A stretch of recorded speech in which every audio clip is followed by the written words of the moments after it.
Welcome to the Coach's Corner, coming to you from the Sugar and Spice here on South Pine Street.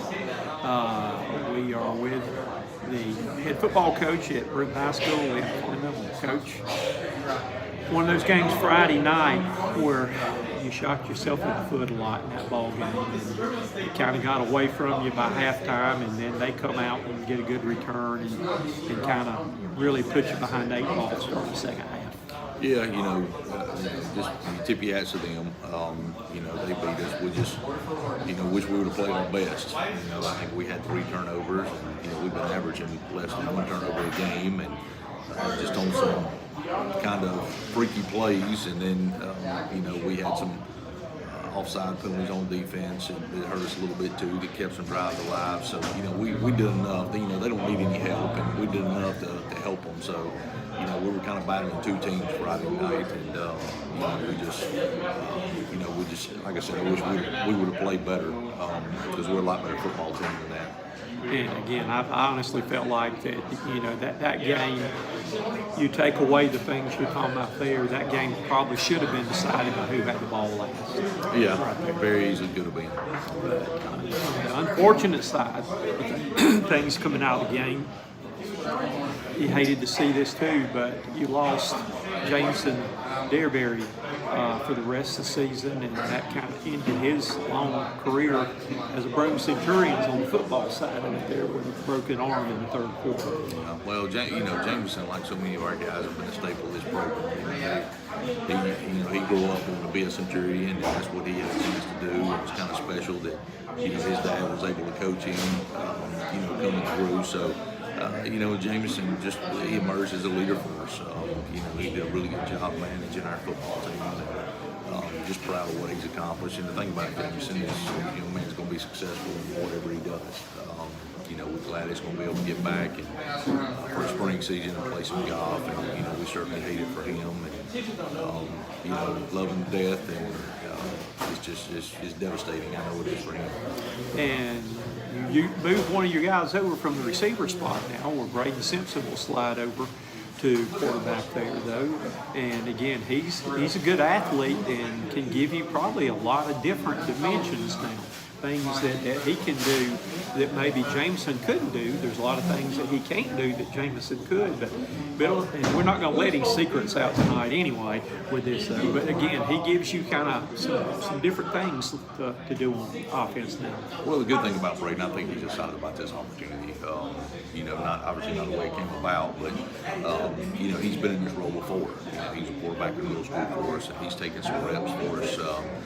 Throughout the year of practice and stuff. And I think he can certainly do the job. We have all the confidence in the world in him, and I think his teammates are going to do a fantastic job of rallying around him and and helping him on Friday night. And Braden, without a doubt, he's going to do a great job for us. And again, I didn't realize it as much there, but he's got a strong arm too. I guess if you're going to play center field on the baseball team, you got to have a strong arm. But he threw some deep balls well. My biggest problem, what I was worried for him, was being able to see down the field. He's a little bit shorter, and I know the first couple of snaps were kind of high, and he had to jump up and get them those. Yeah, and that's just trying this week to get some stuff that he's comfortable doing. And the good thing is he's run this playbook before, so he understands it, he gets it.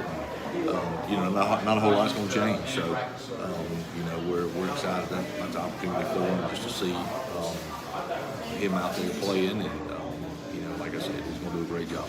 And it's not like he's not going to have anybody to help him out there too, because you still got Booker knocking on the door for 1,000 yards again this year. I think that Asher's really emerged as an offensive weapon for you.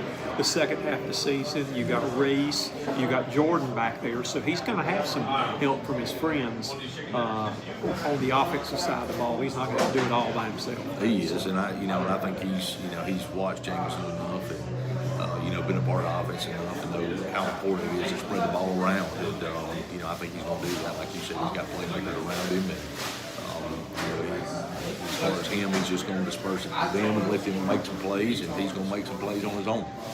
How big of an advantage you think it is for him being a former receiver when it comes to your passing games, he knows exactly where the guys are going to be because he's been one of those guys all year long. And just knowing the routes, really well and things like that from having played receiver, how will that help you in the passing game? Oh, I think it'll help him tremendously. Doing some 7-on-7 stuff today, he looked good doing that. And like you said, he just understands his route, he understands the concept, and what we're looking for, and which defender we're reading, and so it's definitely an advantage having him do that. And he's played. He played inside receiver, slot receiver all year last year, and this year he's primarily played outside. So he's played a little bit all of it. So he's got that experience, and that's definitely going to be an advantage and help him Friday night. Well, let's talk a little bit about your 2 players of the week down here. These have been your 2 probably most consistent players all year long. It had to be because it's the 4th trip for both of them this year, right there though. But after the Woodruff game, you knew MVP and probably had it drilled in them. They had to stop the run. So they were really looking for Booker, but he still got 91 yards carrying, a touchdown run, and was still, being able to establish the running game for you. Yeah, he did. We really found some things in the second half that we were able to take advantage of, and he had some really good runs for us. They had 2 guys in the middle that, did a good job. They big guys, it's hard to move, and they just kind of held us around, and we figured out a few things to get him some holes. But Booker's just you know what you're going to get from him when you go out there on Friday night. He's going to hand the football, he's going to run as hard as he can. He has such a good vision. You watch him make some cuts out there, and he's got the vision better than a lot of running backs that I've seen, probably more than most that I've coached. And, he just finds a crease and sticks his foot in the ground and get through it. So he does a really good job. Like you said about Asher, he's a 2-way guy for us. It's been so consistent, which is why he's going to be representing us in the North-South game.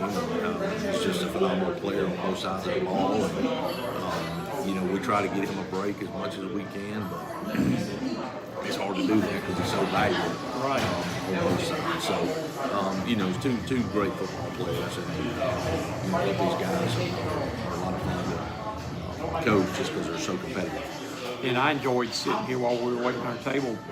Booker and I sat here, but we shoot the breeze for about 30 minutes. He's just really excited about the games coming up. He's really confident about what's coming up and all right there too. And what's going on right now? He was telling me some of the places that have taken schools, taking interest in all these visits and places, and had some people he's caught their eye. Yeah, he has. People watch the film on him and see some of the stats that he has, and people are starting to recognize him. He's taking some visits, taking some trips to a few schools, and he's staying in contact with them. And I think he's going to get an opportunity to play at the next level. That'd be great. He was telling me I think he got accepted in one school already there, and again he's done some things this year that I've seen intangibles. The way that he waits on the blocker, that he lets the blocker set him up for the hole. So many running backs run through and beat the blocker through the hole, and there's no hole there. It hits a traffic jam anyway. But he uses his blockers really well, and that, and the way he hits the holes and stuff. And the way that he's going to keep those legs going, and that pile's going to keep moving. He's not going down after he hits the first hit. Well, one thing Book knows is, it's hard for him to get yards on the edge. He can when he give it to you, but he knows that most of his yards are going to be from tackle to tackle. So we run counter, mug sweep, where he follows that second forward, and he's going to try to keep that thing up in there as best he can. He knows how to get north side, and that's what he's really good at doing.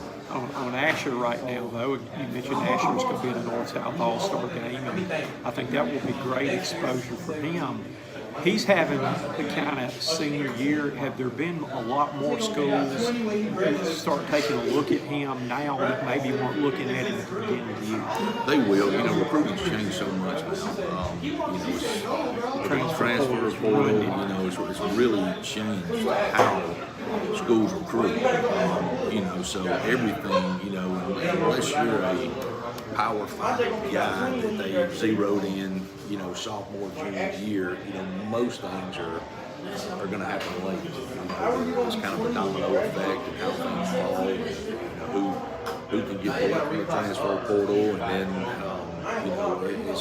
it's really it's unfortunate for these high school kids because now they get guys that are moving around to 4 or 5 schools, and you've got high school guys that want to come in and be developed, and schools aren't taking the time to do that.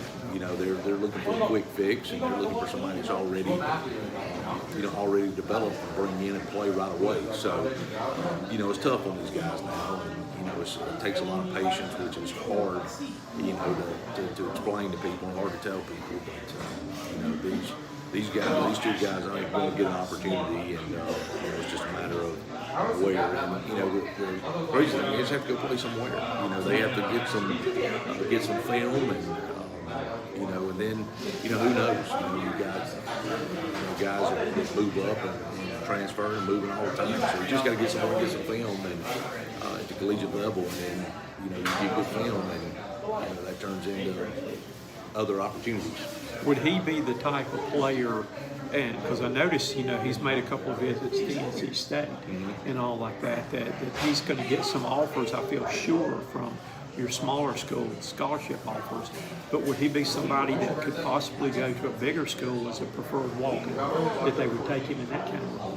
Well, I think, with his grades, one thing about him is his grades are really good. I think he could probably walk on about anywhere. I think teams would be crazy not to take him because, his ceiling's so high. He's going to continue to gain weight. His measurables are through the roof. In fact, something he was interested in doing, he could definitely do that, about anywhere he wanted to. Because he's with his size and speed, I could see him going on, because I look at Paul Surdo that was at Chapman, did that at South Carolina, walked on, and some other players that South Carolina's had several Chapman players, like Twitty and some of the other guys that were there that had filled that same role, that I could envision seeing him possibly in a role like that if he wanted to do that. All right, let's get back to take a look now at our opponent this week. Is the Chapman Panthers. That is literally a team that has been a thorn in the side of Broome since 2014 last week. And it just seemed like, I felt like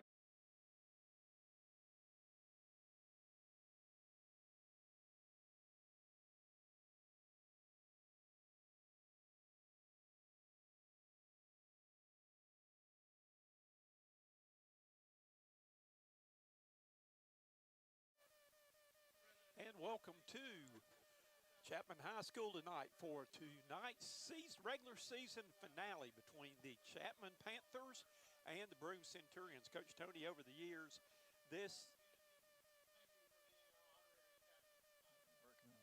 okay. Hopefully our signal is coming through for you right now. They're having some internet problems right now with the internet service. And we're going to do the best we can. Hopefully our people out there will let us know if we are coming through okay, that we are trying to keep it doing. But Coach Tony, the captains are on the field right now for Broome. Asher Littlejohn, number 13. Levi Bishop, number 58. Number 1 is Taekwon Booker. And number 4 is Jalen Ramirez.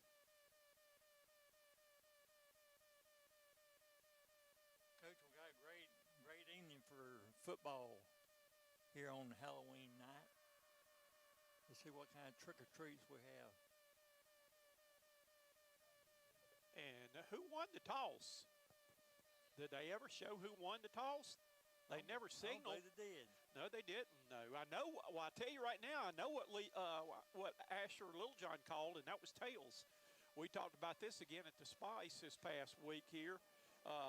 Definitely what would be called for the Centurions, though. But Coach Tony, very quickly want to go over a couple of my keys for tonight's ball game. And the keys right now are Centurions have got to take care of the football. Last Friday night was Halloween, and they let MVP come in and trick or treat and get into their bag of goodies there, but they turned the ball over way too much last week and shot themselves in the foot. Centurions tonight have got to stop the run that Chapman wants to try to establish the run. Centurions tonight have got to run the football. They got to control the line of scrimmage. They got to be more physical than the Panthers. They got to be able to throw the ball because Chapman's going to put everybody on the line to stop Booker because Jamison Dearberry is out for the season, and they've got to find a way to win. The last time that the Centurions beat Chapman was in 2014, and we got to stop this streak tonight. We got to find a way to win. Hey, absolutely. Hey, that's a good saying there, Coach. And, too, we need to overcome whatever mental block it is. Hey, just get out there and play football and let the Cards be as they are, but come off with a W tonight. We need a W. Well, we got a chilly night for football, and it was tails, Coach Tony. The Centurions are getting the ball first. We're getting that ball. And Asher said that ever since I told him the thing about tails never fails, he said he has not lost a coin toss since he has been one of the captains, since he you're right. has been calling that. So we need to get that ball and take it down the field and get us a drive going and score a touchdown. So Chapman will be kicking off. Up, I hear some screams from ghouls. So it will be welcome to Halloween here, the Halloween Fest here at Chapman High School. The Centurions are dressed in their gray pants with the white jerseys with royal numerals, Vegas gold helmets, and the Panthers are dressed in all navy with orange numerals and blue helmets with orange stripes on them. So we are ready to get this show on the way here. Here we go. And that's the kick. It's going to be driven back to the goal line. And trying to see who that was on the return.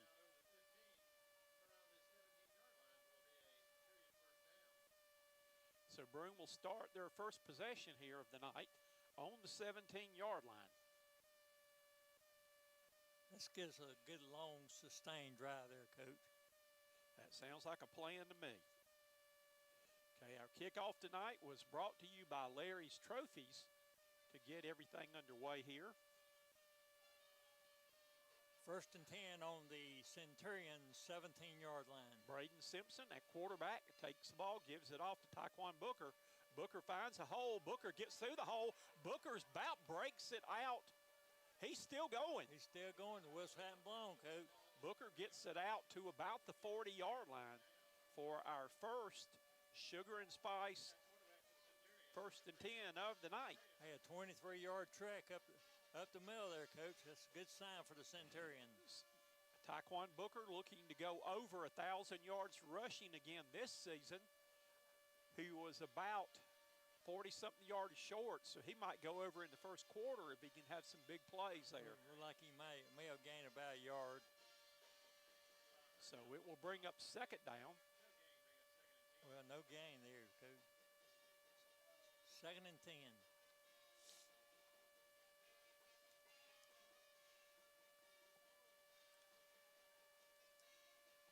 Ball's thrown high and caught. Getting out to about the 40-yard line then, and that is Jordan Ramirez on the reception for the Centurions. So it's 3rd and 4 right here. We need to pick up this 4 there, Coach. If we don't pick it up, hey, let's go for it again. We'll see how it folds here tonight. Throw caution to the wind, Coach. Play being sent in. And let's see, I dropped my flashlight. Oh, man, it rolled out of my grasp. I'll have to get it in a second. I'll get it for you. If you can, Centurions call timeout right here. It's right behind you, Coach T. Okay, let me do a reversal of my seat. All righty. There we go. This timeout is brought to you by Pen Prints Incorporated. Let Pen Prints take care of all your uniform and printing needs. Pen Prints is the supplier for the Broome Athletic Booster Club with all their athletic merchandise. Take this time out to click on their QR code while watching the game and order the latest Centurion athletic wear.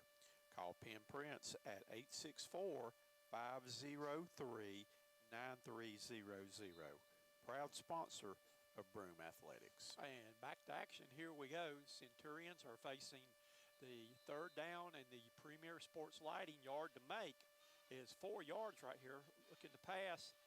Ball's thrown and going to be caught by Wagerman. He's got the first down, I think, across the 50-yard line. That's right. We need to get to the 50 there, Coach.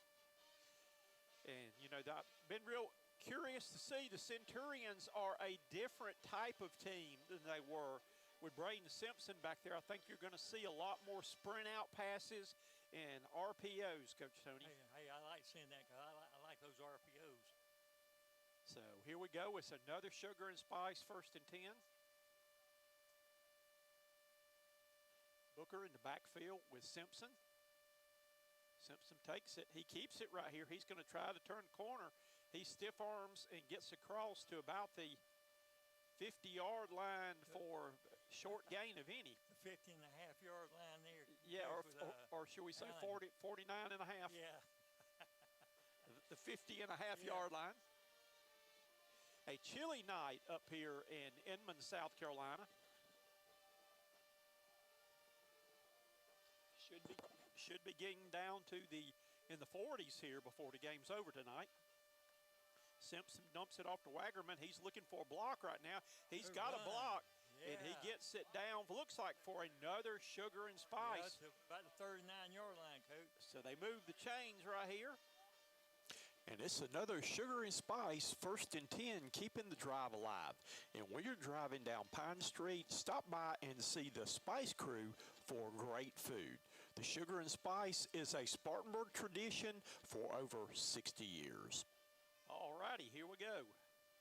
Booker takes the handoff right here. Booker's raining tackles, and he's going to get down a nice gain down inside the 30 on the play. I like the way things are looking right now, Coach. Hey, they're moving the ball very methodically down the field. Not only that, they're moving it pretty good, too. Hey, that's right. My wife will be impressed with your methodically there. She'll probably be giving you kudos on that. Booker again gets it. This time he's going to be stuffed right at about the 30 on the play. No room that time. No room in the end. Chapman was expecting that. So it's going to be a loss of 1 yard right here.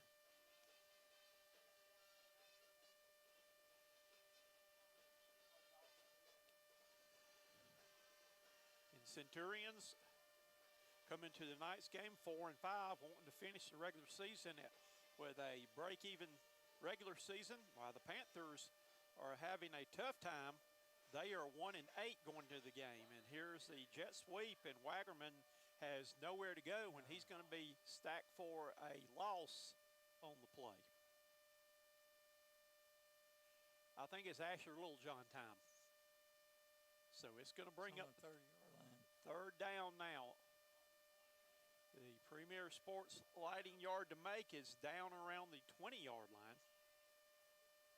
Everybody's looking at the wristband to see what the play is.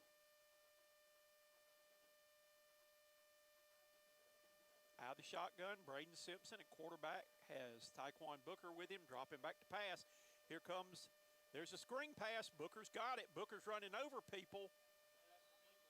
And about the 21-yard line. And so he's going to be, let's see, what do they call him? Is there laundry on the field? I believe they are, because there's somebody's conferring with the white hat along with the other hat. Looks like it's going back toward Broome way. They get penalized. Called ineligible receiver downfield is what he's patting his head saying. So that's going to bring us the play back now. It was a D2 Power Sports flag on the play. So it's going to be third down and about 15 now. A little in sweep here, didn't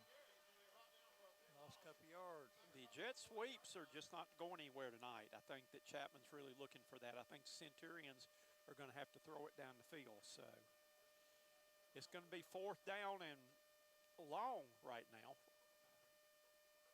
4th down and 16. I think, yeah, this is the right move right here. Going to punt it down there, yes. Put them in a hole. Yes, absolutely. So it is the Spartanburg Pediatric Dentistry Special Teams on the field now. Good snap, and there's the kick. Is going to be an end-over-end kick that's going to roll down the field.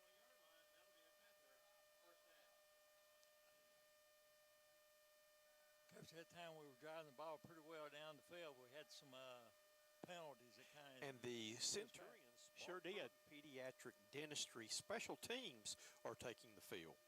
Dr. Austin Birch and his staff are special teams that make sure your child's teeth are always taken care of. All righty, here we go.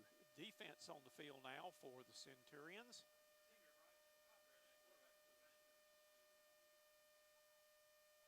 Cochran into the gun, gives it to his running back, and he's going to drive forward over the 25-yard line out to close to the 26-yard line for a gain of 6 on 1st down. Coach, that drive Broome had took 5.5 minutes off the clock. Yes, it did. Need to stop them. So 2nd down, 4 yards to go. Man in motion for Chapman. Ball's going to be given to the running back. Let's see if he can bounce it outside. He's trying to, and he's going to be hit and drugged down. Nice defense by the Centurions. That looked like number 10. I believe that was Sands on the tackle there. So it's going to bring up 3rd and long for the. That's a good job by his hands, forcing that ball back inside, and he made the tackle. Great play. So that was a loss of 8 on the play. So Premier Sports Lighting, 3rd down play, 3rd down and 12 yards to go for the Chapman Panthers here.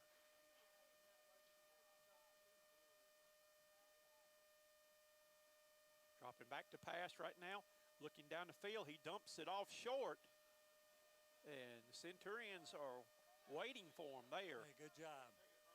And it's going to bring up 4th down right now. Good stop that time by the Centurion defense. Yes, it was. So, I mean, this is a problem we had last week, and Coach Fleming said they have talked about this, and only you can talk so much because they've told them is don't jump off sides. Centurions have the return man. There's going to be a long kick. Let's see if Wagerman can pick it up on the bounce. He does. And he's going to get it out to about the 48-yard line. 48. And that's where the Centurions will take over to start this drive. Okay, we got good field position, Coach. Let's put that ball in the end zone.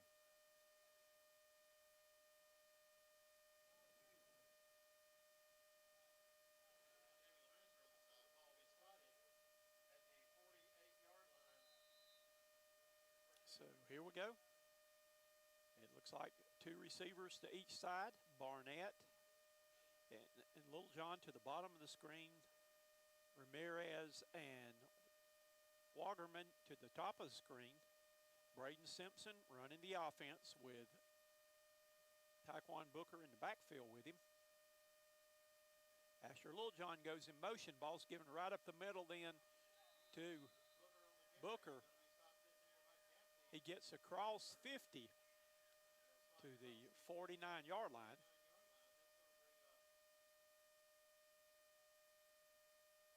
So it's going to make it 2nd down and a long 6 or a short 7.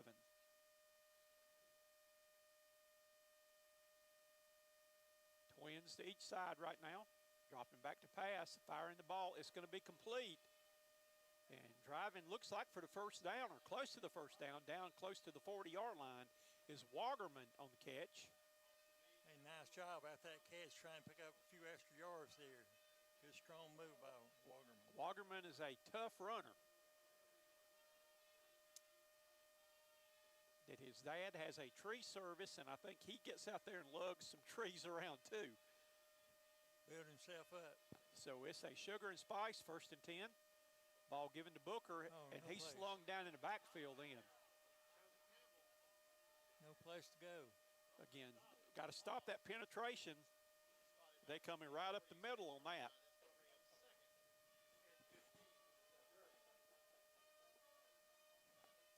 Booker lost 5 yards on the play.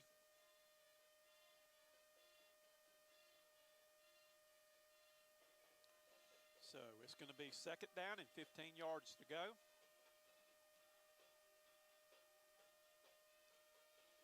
Twins to each side of the field.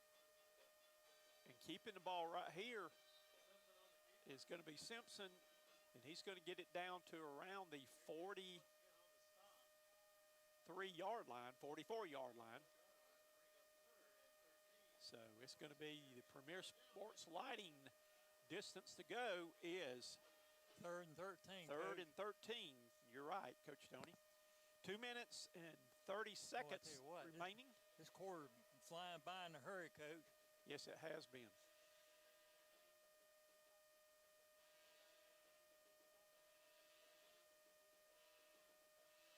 No score in our ball game.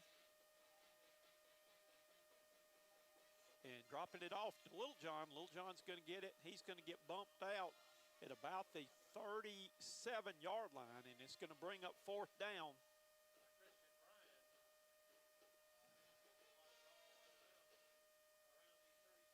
So it's 4th down now and about 8. I think you play field position right here. Right, we're going to try to get it back in that hole. Yes, totally in agreement. Coach Fleming with a good decision here.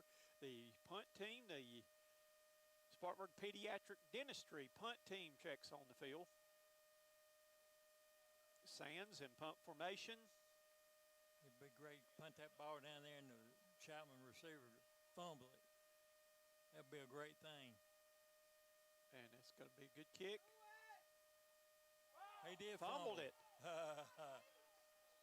Hey, I believe it's Centurion He's got football. Good. Broome football. All The right, Centurions all right. on the recovery. That's a great thing. Coach Tony, you 1 for 1. Hey, you there call that go. one. Hey, I did. Why don't you call a Hey. touchdown on this play? I put a vibe out there. Hey, Coach. hey, while you hot here, call us a Hey. TD. So the offense will take over now. Hey, we're in great shape. Ball's on the 13-yard line. Centurions with the first break of the night tonight.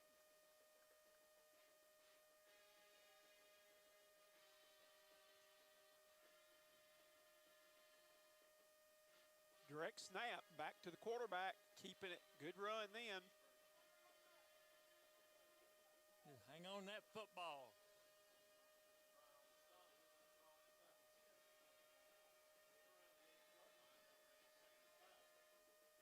Taekwon Booker running the Wildcat.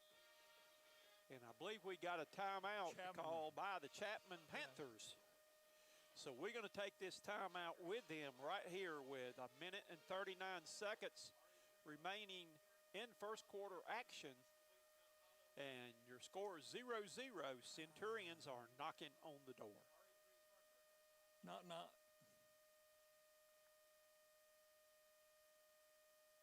Brought to you by Pen Prints Incorporated. Let Pen Prints take care of all your uniform and printing needs. Pen Prints is the supplier for the Broome Athletic Booster Club with all their athletic merchandise. Take this time out to click on their QR code while watching the game and order the latest Centurion athletic wear. Call Pen Prints at 864-503-9300. Proud sponsor of Broome Athletics.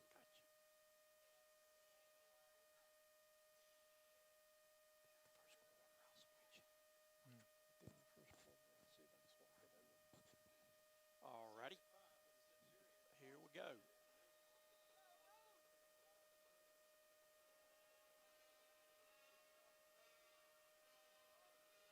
Booker out of the Wildcat is keeping the ball and going forward on the play.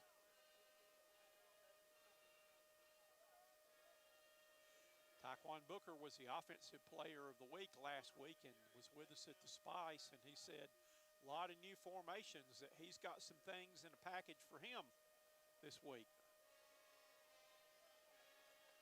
Touchdown. Touchdown, Centurions! All righty, and there is Trick-or-Treat Dolly in her Dolly Parton outfit. Dolly is celebrating with a touchdown tonight here. As now we will get ready for the point after touchdown. But Dolly, happy Halloween, honey. I hope you get lots of treats in your trick-or-treat bag tonight. Hey, that's right. Kick is up, and the kick is no good. So our score now is, and this is a Kleeper Construction scoreboard report.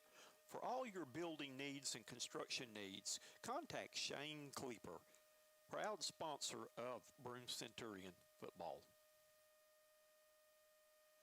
All righty, so Broome is able to get on the board first here tonight with after the fumble punt by Chapman, and just good play calling right there that they put main man instead of handing it off to Booker, they snapped to him and let him carry it. That's right. Hey, good call. So told Coach Fleming at the Coach's Corner show on Tuesday night, I was really anxious to see what tricks they had up their sleeves. And it is Halloween night. Hey, that's right. So this is a night for tricks and treats by the Centurions.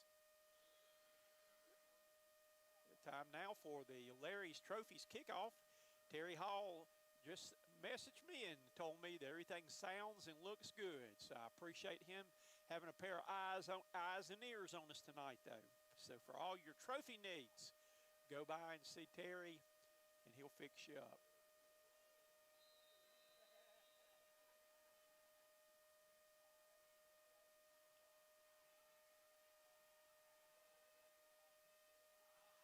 And it's a foot race, and they're going to run the kickoff back. They sure are. He's going to the house, and wow. Chapman answers back with their own score as he takes the kickoff back. Don't know where the coverage was then. Chapman will have a chance to take the lead here on the kickoff return.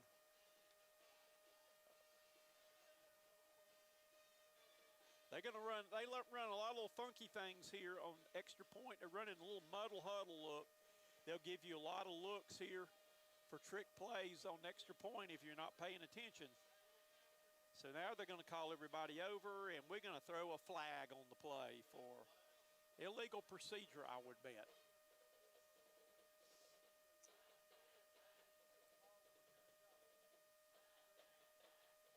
Illegal procedure, going to back it up 5 yards now.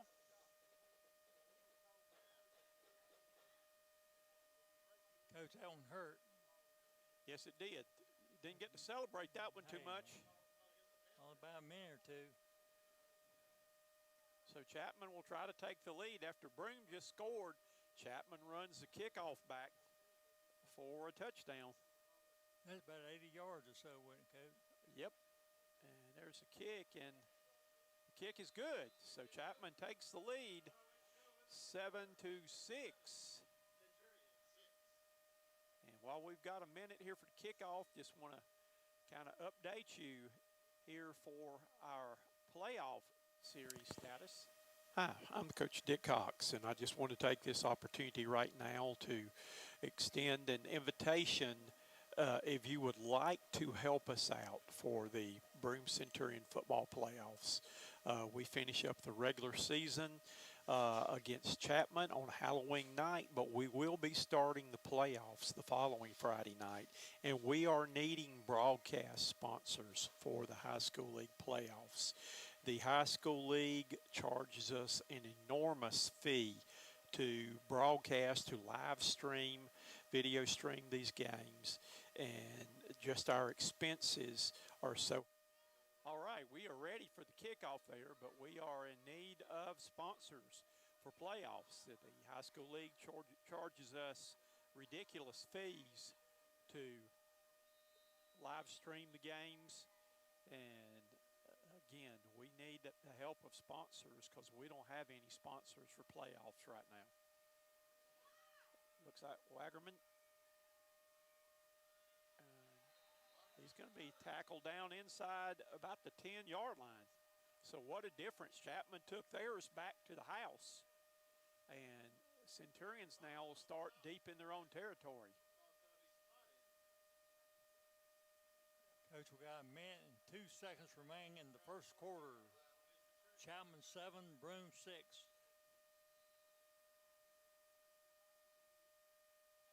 Let's see what the Centurions come out with here now.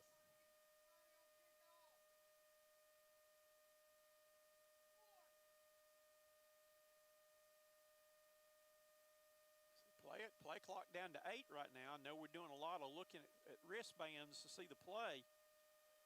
On the option look, ball's going to be pitched back behind Booker, and he's going to have to fall on it. Don't want to be generous and turn it right back over to them.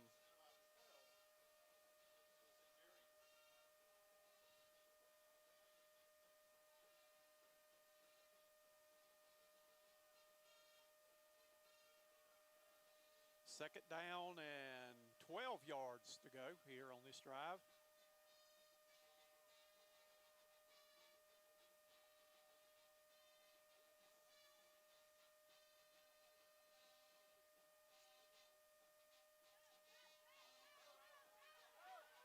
Asher Littlejohn breaks the tackle.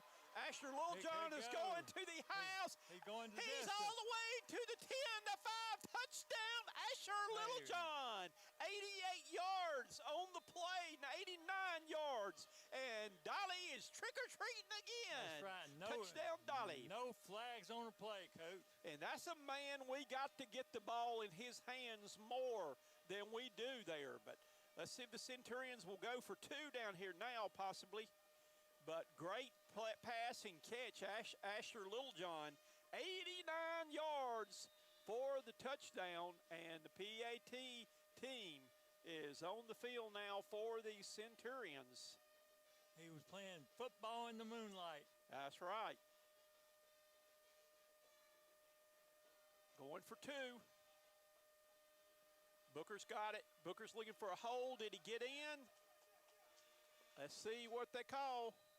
2 points is good. Hey, that's a great conversion right there, Coach. And we'll give Dolly a handshake for that one right there. You go. Look, Dolly wearing Dolly Parton is her trick-or-treat outfit. So Centurions now have added the 2-point conversion, and our score now on the Cleepers Construction scoreboard is the Broome Centurions 14, the Chapman Panthers 7.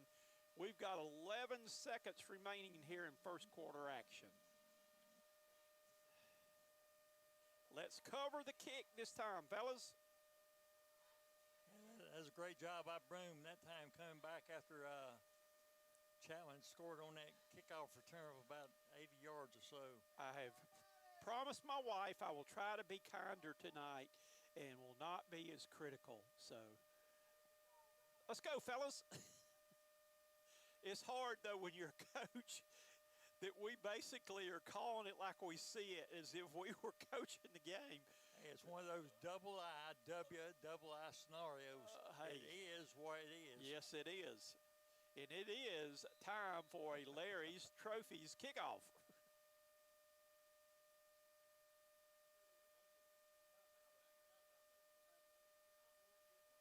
And there's the kick. It's going to be, wow. And what did we have? We got another. Hey, I'm glad I'm glad it was a flag. That young man, he would have been gone, Coach. Yes, it is a D2 Power Sports, but Coach Tony, and again, I'm being positive, but man, this is like the 5th or 6th time here in the last few weeks that we've had offsides on kickoffs. I don't know what's happening. So it's a D2 Power Sports offsides penalty, so we'll kick it again.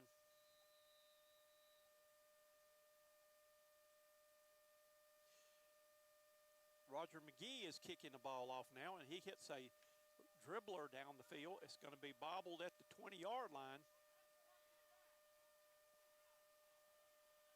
And he's going to be tackled out at the 35-yard line. Return about 15 yards. I was checking to see if it was Ozan Ottman kicking, the kicker from Germany, and his coaches and his teammates played a trick on him Tuesday night when he came to the Sugar and Spice. One of the Spice guys brought some samples to the players of the souvlaki, and they gave him a piece of that, and he said, "This is good." And then they proceeded to tell him that he was eating squirrel. And they had him, all right. There's another one of those inadvertent flags there, Coach. It Yes. just came up. The man with the white hat flying it. Well, finally, the young man from Germany was told that he was not. When he asked one of the waitresses, and she played along with him. Right. And then when he went up to get a refill at the cash register, they informed him that he was not squirrel he was eating. I went to the Sugar and Spice to pick up our supper tonight. They were all out of squirrel. Ball's going to be batted. Oh, wait, hey, good defensive play that time. And that was Centurion. big Levi Bishop got his paws up on that one. That was good. He was doing what he was supposed to do, Coach. Raise those hands up and get a deflected pass. Yes, he did. Coach, and that's the end of the first quarter. So our score at the end of one is the Broome Centurions 14, the Chapman Panthers 7. And we'll be back in just a second with second quarter action. This break in the action is brought to you by the Broome Athletic Booster Club. Go by and get one of the delicious cheeseburgers, hot dogs, or some hot fries, or step by the merchandising stand. The Broome Athletic Booster Club supports all athletic teams at Broome High School. Alrighty, we are about to move. That was a quick first quarter It tonight. was quick there, Coach. They were saying that the cheerleaders here, the Chapman cheerleaders, were selling blankets and had already sold out of them I don't doubt it. tonight. So we'll have to, they said that hopefully they'd have some more by halftime. Coach Phillips stopped by to see us, Larry Phillips, and here we go back to action here. Said they didn't even have any coffee or hot chocolate Yeah, tonight. no hot chocolate. Boy, tonight would have been a great night for hot chocolate. It would have been selling very well. Extremely well. So it is third down now, and you can see the marker right there, the distance to make, the Premier Sports Lighting distance to make is 6 yards for Chapman to try to keep this drive alive. Dropping back to pass, number 13. He's got a rush coming on. There's holding, and pass is complete, but we have got That's a right. Bring it back. D2 Power Sports. Bring it back. That's right. Back check. Do it again. Get back. And it's a D2 Power Sports flag on the play. Don't penalize yourself by missing out on the better things in life. Go to D2 Power Sports to see Bruce and all of his staff to get your next sports recreational vehicle. For more information, call 864-542-9599 with 2 locations in Spartanburg and in Greer. All righty, so that's going to bring it back third down now and make it third down and about 16 yards to go for the Panthers. The Premier Sports Lighting yard to make is the 46-yard line. Going to throw it down the field, and it's intercepted. Oh, he dropped it. Tell you what, he was in excellent position Wow. to pick that off. That was right in the hands of Bryson Martin. Yeah. I mean, there wasn't anybody else even close there. So the Centurions are sending the Spartanburg Pediatric Dentistry, good old Austin Birch and Company, and excuse me, there was a bug on my screen. I wasn't blowing it. You weren't getting bugged, were you? No, we were getting bugged here right now, but I just gave him the blow off. Reese Wagerman back deep. And here is the kick. Take care of that ball. Get out of the way. Okay, no, good field position for the Centurion. And the Centurions offensive line sprints out into the field now. Already leading by the score of 14-7. The Centurions will look to see if they can add more to the lead. Add more to the lead and take off that clock. Yes, sir.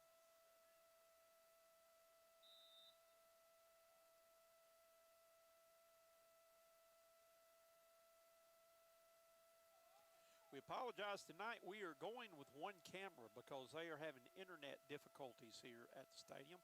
Here comes Booker out of the Wildcat. Booker's still going. Booker's still going. Boy, He's still going. He got a lot of that on his own, Coach. Yes, he did. I asked Booker Tuesday night, can you throw the ball? And he said, yes, I can. All right. So could we see him out of the Wildcat attempt to pass? We know he can run. 2nd and 1 there. Hey, nice 9-yard gain that time by Booker. Yes, sir.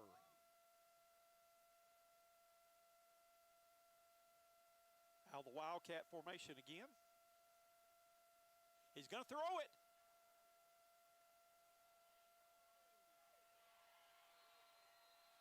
Was it intercepted? I believe it was on the 20-yard line, Coach. And First and 10 for the Panthers on their own 20-yard line. I kind of led in on that one too, didn't I? Say something about throwing sure it. Did, yeah. He chunked it. All righty. Well, it was worth a try. Good coverage then by Chapman They had on the play. A couple people back there. So it will be Chapman football now. I hear some ghoulish music there, Coach. And it's not Robert Ghoulish either. Well, that's Goulet, I believe. Wrong play.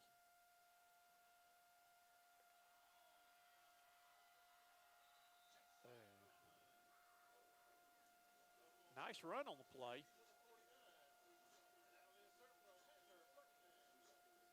It's a sugar and spice first down run for the Chapman Panthers all the way to the Broome 49-yard line.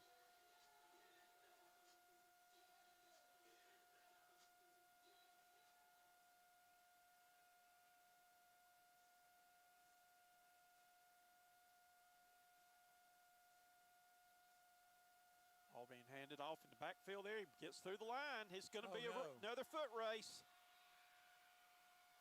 Asher Littlejohn was the one that saved the touchdown then.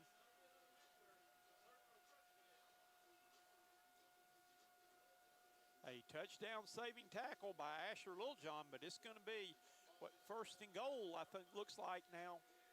A sugar and spice first and goal for the Chapman Panthers.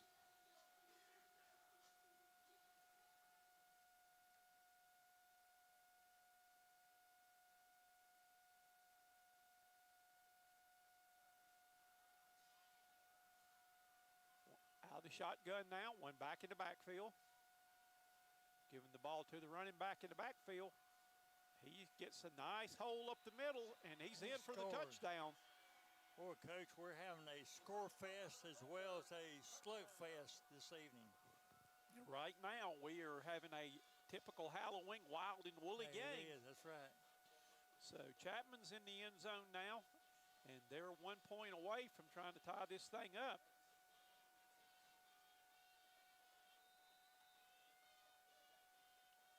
And the Chapman band gets cranked up.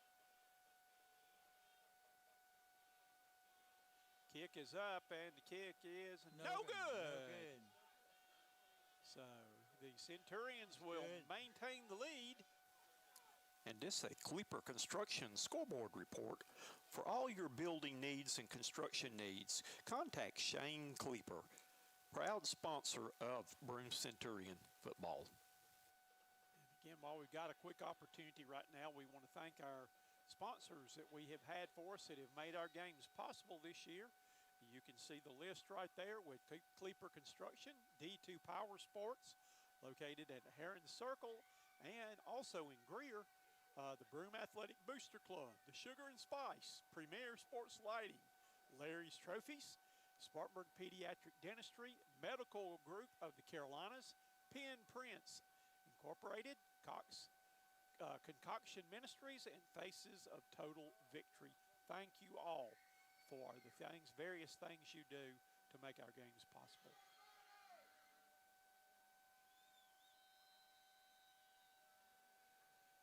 They've been kicking it really deep the last few times, and the Centurions have not had any really good. Let it go out. All right, Asher Littlejohn's going to give it a shot now, I think. Yep. And there is nobody down there blocking.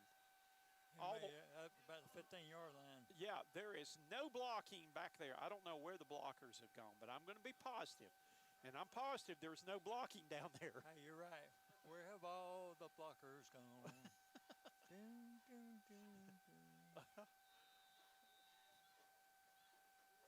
Centurions are not getting good field position tonight.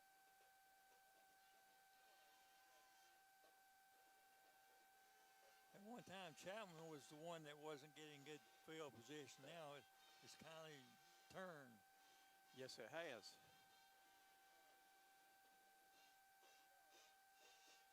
And they are looking. There is Wagerman with a nice run on the jet sweep then.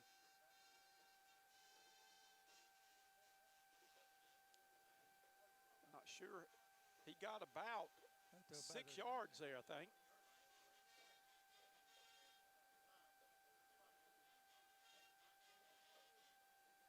So it's going to bring up second down and about 4 yards to go for the Centurions. Braden Simpson at quarterback gives it. No, he fakes it, gives it to, hits the pass, is going to be complete to Wagerman, and he's across the 25 to about the 27-yard line. And that's going to bring up third down and short. Your Premier Sports Lighting yard to gain is the 25-yard line. That is going to be third down and a short 3 for the Centurions. We need to make this one. Reach into your bag of tricks. And we see the running formation, and ball's directly snapped to Booker. Booker's going to try to push his way forward. I don't think he got there. I don't believe he did. Good effort, but I don't believe he attained the goal. And let's see where they mark it. Did the Centurions dare go for it here, Coach Tony? I don't know, Coach. It's on pretty deep in their territory. And it looks like the punt team looks like it's checking on. I see the punter out there now, so it is the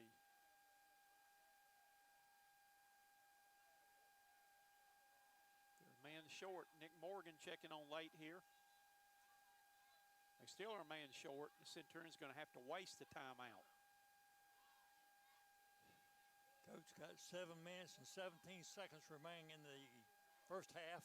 Centurions up 14-13. And what has been a wild and woolly game here on Halloween tonight.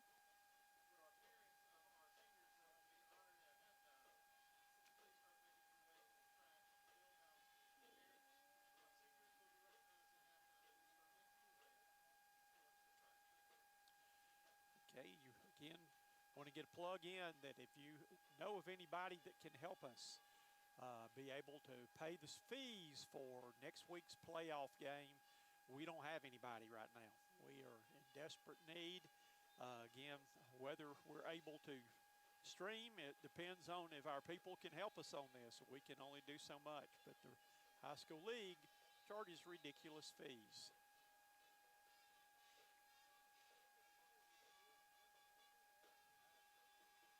And here's the punt. And he almost fumbled that ball. He sure did. So it's a nice punt on the play. He was lying on his back when he caught it. Yes, he was.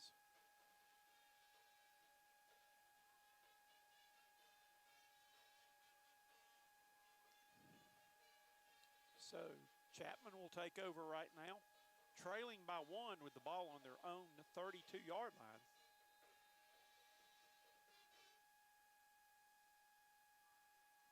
Defense needs to come up with a big stop. They were doing a good job of stopping the run, but Chapman is, we said the key to winning the game is stopping the run. Has been last series just ran berserk.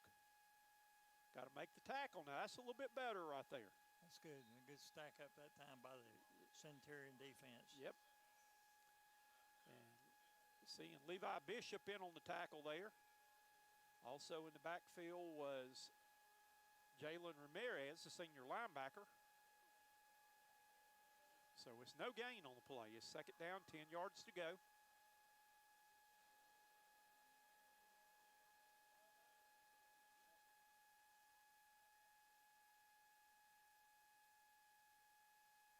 He fakes the handoff, sprinting out, looking for a pass, dumps it off, and it's going to be incomplete.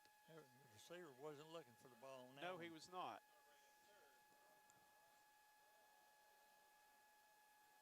Good coverage down the field by the Centurions. Big third down play coming up. Yes, yes it is. So it's another Premier Sports Lighting third down. And he stopped.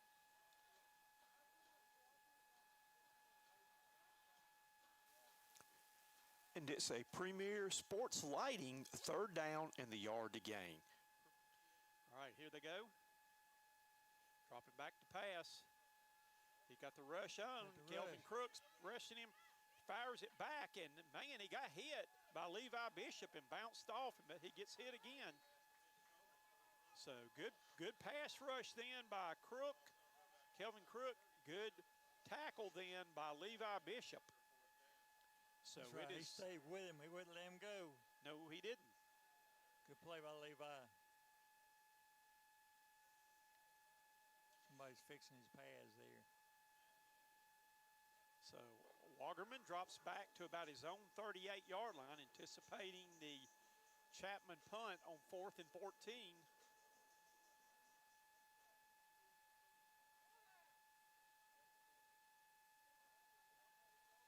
It's going to be a good kick, and Wagerman catches it on the run, and he's still driving. He gets it up to the midfield stripe, and that was just strong legs Hey, it there. was. They kept on churning, didn't he, Coach? Yes, he did. He did a great job of running up and catching the ball.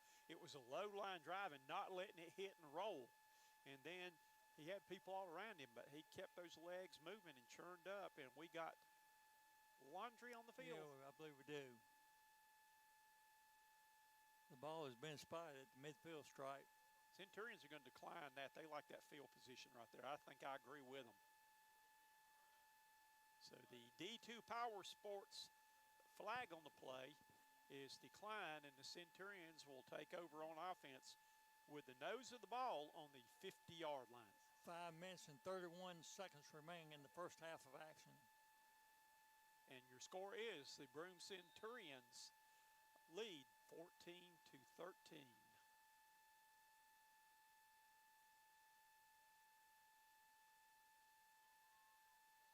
Looks like we're in the Wildcat position. And again, Booker's just driving ahead there. They finally get him down. But he got good yards. He got about 9 yards on first down. He did some good leg action. He kept on churning. Yeah. That's a sign of a good running back. It is. Not so much you get hit, but what you going to do after you get hit. Centurions are having to be creative tonight. They lost their 2-year starter, Jameson Dearberry, last week with a broken arm. Jameson sitting right next to us in the press box. And there is Booker on the Wildcat run, and he finds a hole. That's right, 2 Wildcats, 2 plays, 2 straight plays. And he picks up the sugar and spice, 1st and 10, keeping this drive alive. You make it 3. Hey, we went to Wildcat again, Coach. Let's go with threesies. And there he goes again. And he's getting positive yards. Hey, he is. What's the old saying? Run it till they stop it. Hey, that's right. We're picking up good yards. This gives the quarterback a little rest break, too. Yeah.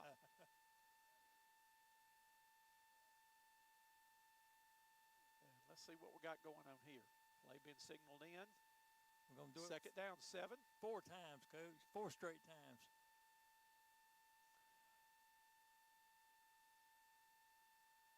And he's got positive yards again. He's down inside the 30 to about the 28-yard line. Hey, if it's not broke, then no use in trying to fix it. So it's going to be 3rd down and 5 right now. Would Booker try to throw it again, you think? I think he'll run it again. I think he'll run it twice. Yeah. He gets outside. He's got that corner turned, and he gets finally bumped out of bounds. If he hadn't got bumped out of bounds, he'd been off to the races.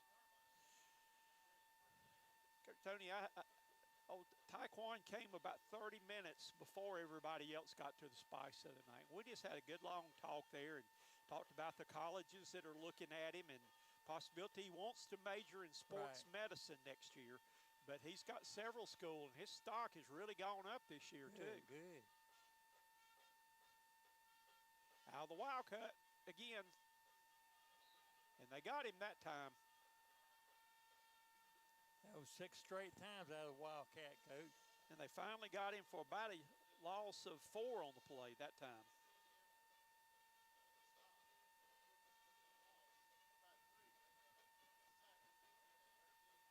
Clock running. Getting down close to the 3-minute mark.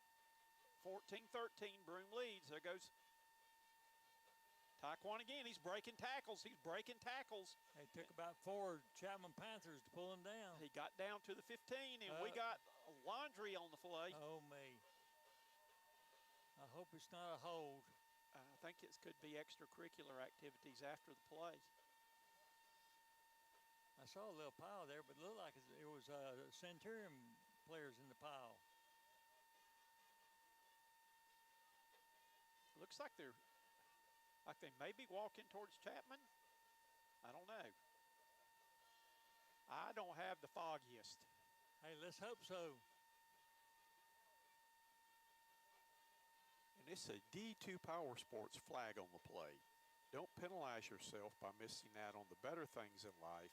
Go to D2 Power Sports to see Bruce and all of his staff to get your next sports recreational vehicle. For more information, call 864-542-9599 with 2 locations in Spartanburg and in Greer. Offsetting penalties. Yeah, that's correct, Coach. That's correct. So it's going to bring up 3rd down and 8. Braden Simpson checks back in at quarterback right now. Booker was doing a good job being quarterback, Coach. Yes, it's we 3rd. We kept saying Wildcat, but hey, he might have been the quarterback at the time. Yeah, he will. But it was, Braden's been over here on the side. I think Centurions may call timeout right here. Yeah, they called timeout. They're going to talk about this one. So we're going to take this. This kickoff is brought to you by Larry. No, we're not going to do a kickoff right now. We push 2 buttons at the same time. Doing some double dipping. That's right.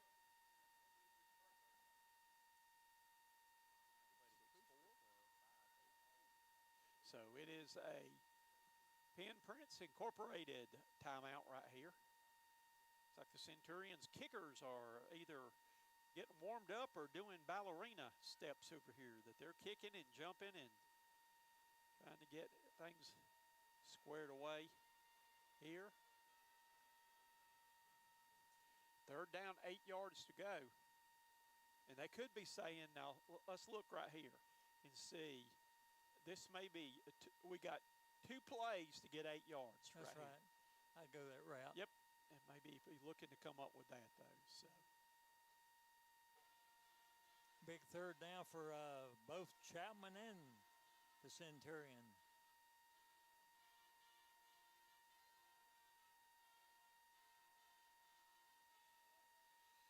And here we go. 3rd down, Premier Sports Lighting, yard to go is 8 yards. He's got wide open, Wagerman, touchdown Centurions! And Dolly, trick or treat, Dolly. Hey, great play, he was wide open. Yes, play action pass, Wagerman beat his man, and the Centurions are in the end zone.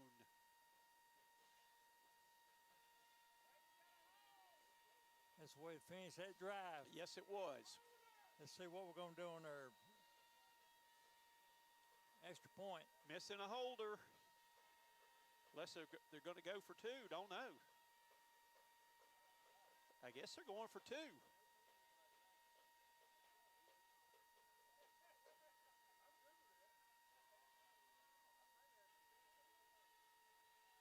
Touchdown. He got the 2-point conversion. Hey, that's good.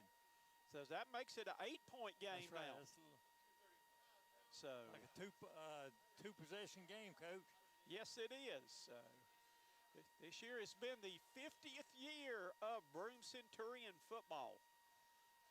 That Broome High School actually started a year before I graduated from Spartanburg High School, Coach Tony. Oh, they man. were just starting cranking up close by there. This is also Cox Sports Broadcasting's 20th year for broadcasting Broome football, and we hope we're going to be able to do playoff football, but we're going to have to try to find some sponsors to be able to do these. Again, the high school league is ridiculous what they charge, and plus other expenses there that we, unless we get sponsors, we just can't afford to pay it. So, Coach, what does it look like in regards to the playoff next Friday night? if the Centurions win tonight, then they will be hosting a first-round playoff game, and it will probably be either Pendleton or Crescent. Oh, okay. And I believe those two schools are playing tonight. They are. And there is the Larry's Trophies kickoff. It's going to be fielded back at about the 17-yard line. And don't let him get outside again. And they rack him up around the 30-yard line. They're still going. They're still going. So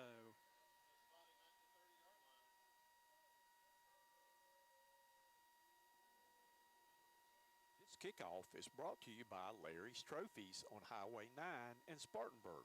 Larry's Trophies can take care of all of your trophies, plaques, and awards needs. Call Terry Hall today at 864-582-0106. all righty, here we go. 2 minutes and about 27 seconds to go here before halftime. There's a quick pass, and it goes off the hands of the receiver then. So it's going to bring out second down. Centurions need to get a stop on this series right here before halftime, because Chapman will get the ball That's right. first to start the second half. Wouldn't it be great we get a stop here and then take it in for another touchdown? Hey, I can live with it.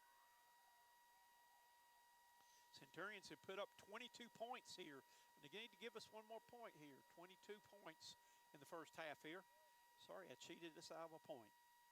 Dropping back to pass again. Quarterback looking. He's got Levi Bishop deflected that one again. Hey, that's his two second. that That's Levi's right. gotten in there. Not only is he pressuring the quarterback, That's right. but he got those big arms up there. Good defensive pressure. Levi, the senior, has been, I think, a 3-year player here for the Centurion football team. So it is third down in the Premier Sports Lighting. Yard to make is the 40-yard line. Ball given to the running back, and he's not going to get it. No room. Hey, great defensive effort that time by the Centurions. I was going to say Broome may want to try to call timeout, but they don't have any. So that clock's going to run. We should be getting the ball in pretty good field position too, Coach. Reese Wagerman drops back now to about his own 35-yard line. Chapman is content to let the clock run here. And coming up at halftime, our halftime guest will be Asher Littlejohn, who has an 89-yard touchdown reception on a screen pass tonight. Here's the snap, and the kick is going to be a low bouncer. And get out of the way. Exactly what the Centurions do on that one. So, Coach still got time. 1:22 remaining in the first half. yep.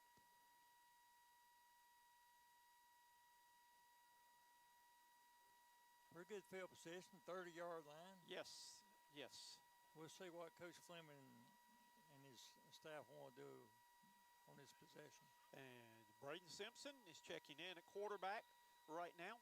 He is split time with Taekwon Booker back there in the quarterback position. The Centurions have run a lot of wildcat formation. This time he gives it to Booker on the straight handoff. Booker going straight ahead. Booker is getting up the field, and he's got the first down. Up to about the 42-yard line. Yes, he did. He is over 1,000 yards rushing on the season now. And it's another sugar and spice 1st and 10, keeping the drive alive. And when you're driving down Pine Street, stop by and see the Spice Crew for great food.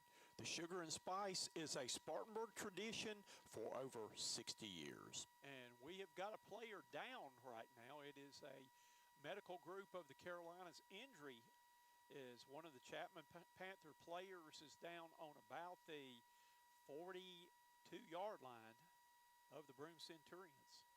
And we have got, well, our clock's putting. You get him back up.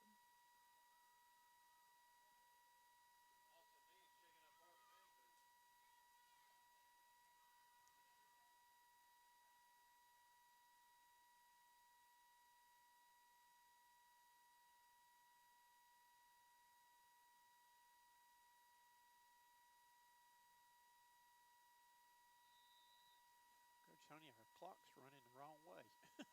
Where'd it run to? It's adding time on here, so we won't worry about that right now. We'll get that figured. He'll trick or treat you. Option play this time. Ball's pitched to Booker. Booker shifts it into high gear. He gets it all the way down to about the 40-yard line. Well, I tell you what, that man is racking up some yardage. Yes, for he this is. First half, Coach. Yes, he is. Looks like we're in NASCAR. Yep. Wagerman gets the screen pass. He gets good yardage on the play. We're down 48 seconds. Clock running. Centurions do not have any timeouts left. They just got to get up there quick and go. Ball given to Booker. Booker, I mean, he got yanked one time. It almost looked kind of like a face mask, didn't it? But 24 seconds to go here. 3rd down, 3 yards to go. Centurions are lining up quick. And they're going to spike it right there. So 4th down, 17 seconds to go. 4th down and about 3 yards to go.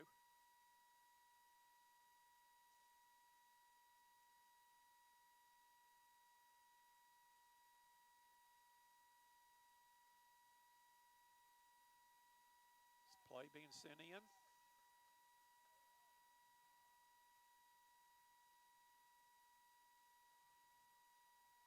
Three receivers at the bottom, one up top. Booker in the backfield. Simpson fakes it. He's got time to throw, and we got a holding penalty called. He's going to throw down for the end zone. Touchdown, but it's coming back. But it's coming back. It's going to be holding. Nice touchdown catch by Asher Littlejohn, but it's going to be holding on the play, and that one's going to come back. Yep.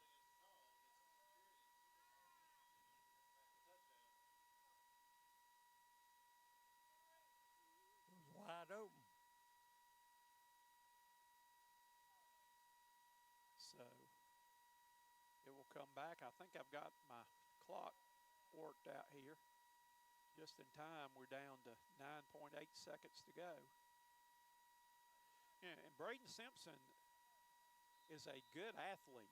He is the center fielder on the Broome High School baseball team, so he's got a strong arm back there. That's right, because playing baseball center field, you need to have a strong arm. Yes, you do. Well, they're going to put twins to both sides. It's going to be 4th down and about 12 now. 9.8 seconds remain in the half. Yep. They're going to take a delay game penalty here, I think, and go on and punt the ball. Yeah, good, smart play. You don't want to give Chapman a chance at midfield here if you don't get this, of getting a Hail Mary or something like that. Let's go on and punt it as the Spartanburg Pediatric Dentistry special teams check onto the field now. Sands and Punt formation, standing back on his own 40-yard line.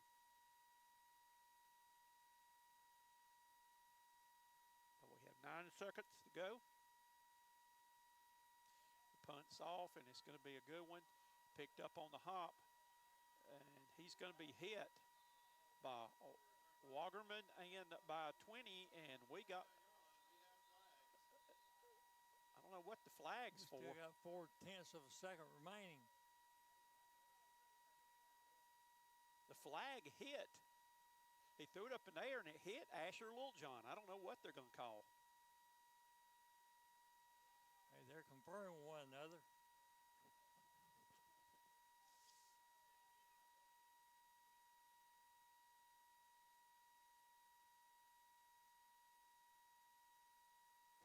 What's the call?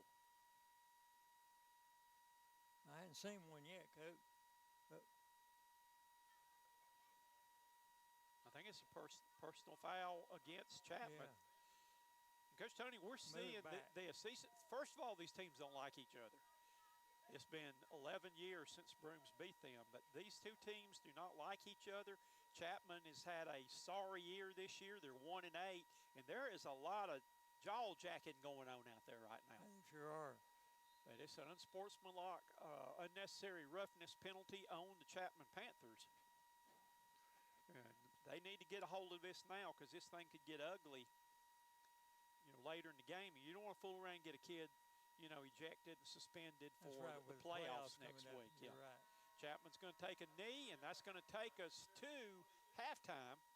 And your halftime score is the Broome Centurions are leading by the score of 22-13.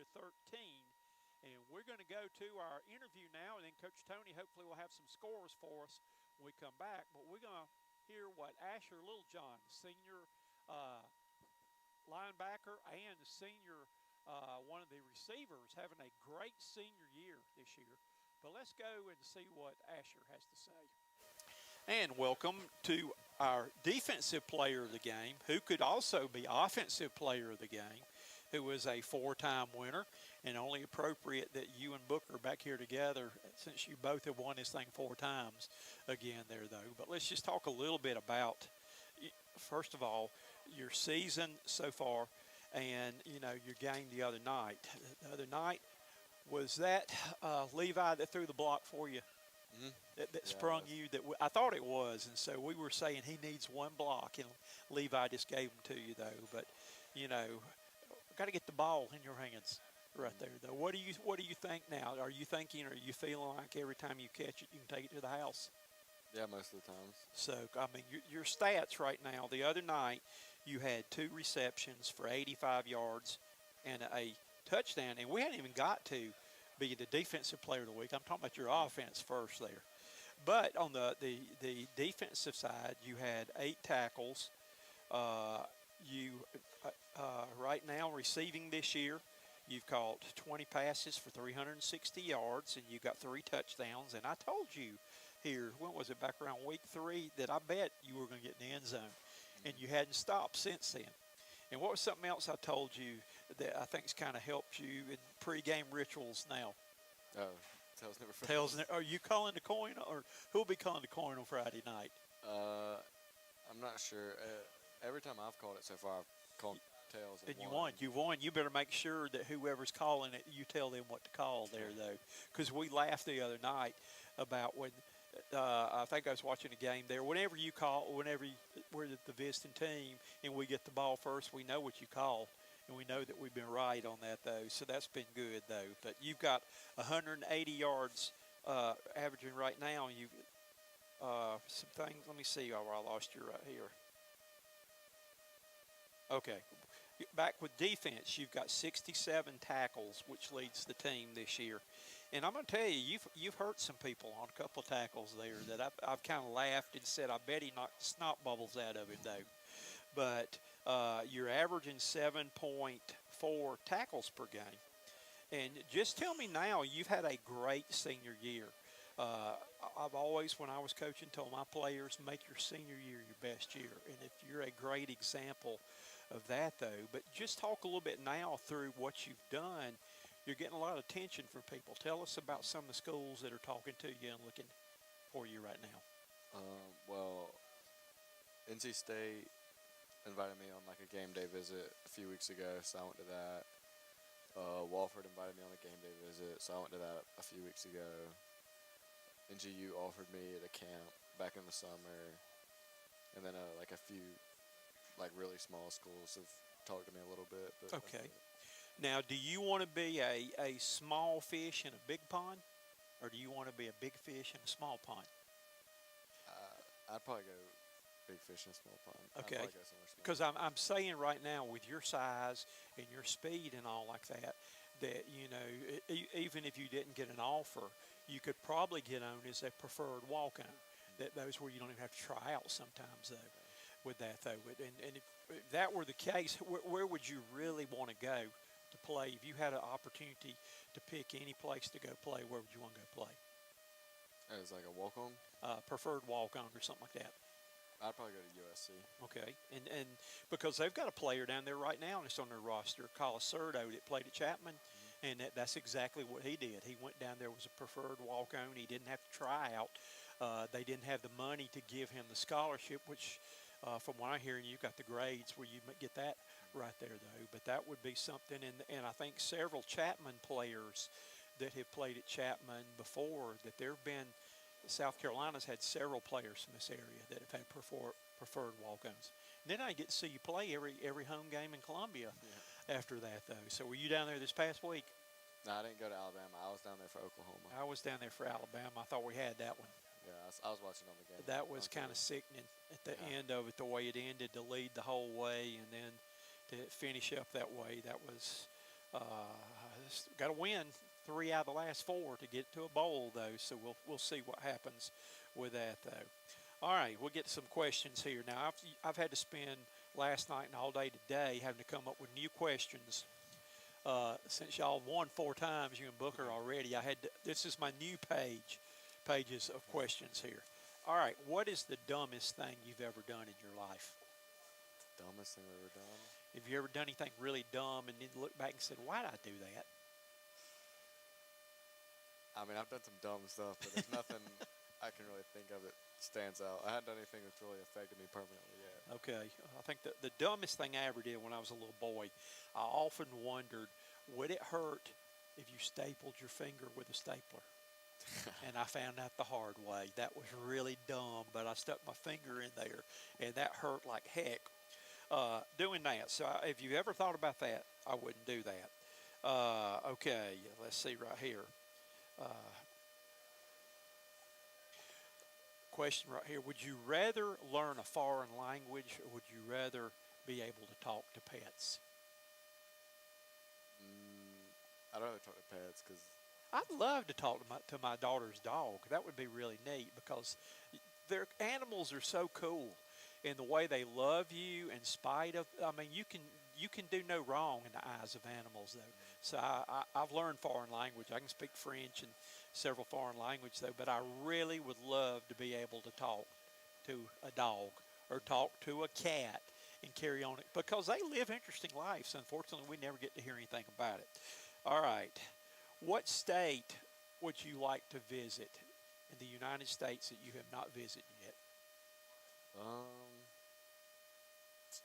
probably say California. I've just never been out You never there. been to California?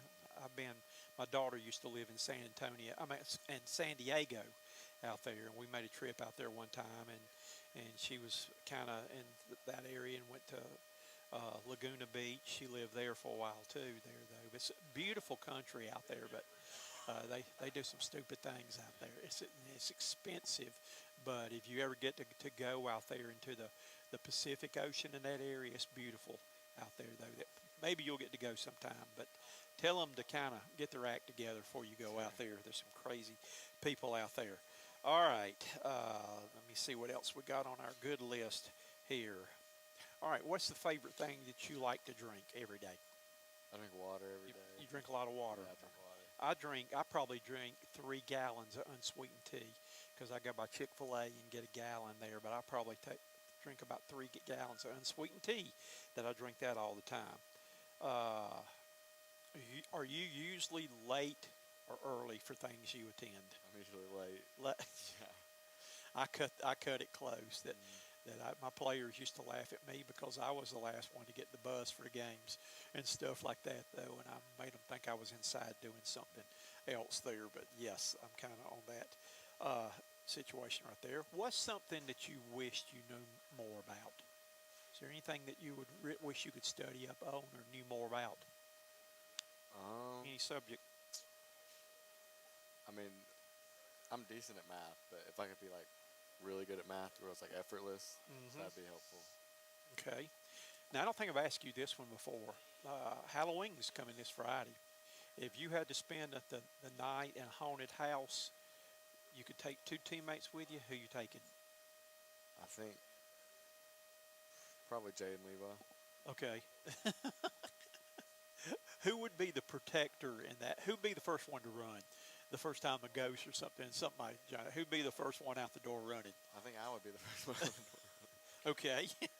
All right. Let me get back this one right here. This question is, what's the best thing that happened to you last week? Last week, I got to go to Greenville Country Music Festival and see Zach Top, so that was cool. Okay. All right. And you also got a long touchdown. And you also got player of the week. But, yeah, that sounds good, too. What's the most impressive thing you know how to do? Dazzle me. What's your specialty? I mean, I guess broad jump is really the most. I have the state record in broad jump. Really? Yeah. You got the state record? Yeah, for my weight class. Wow, that's good. That is, how far can you jump?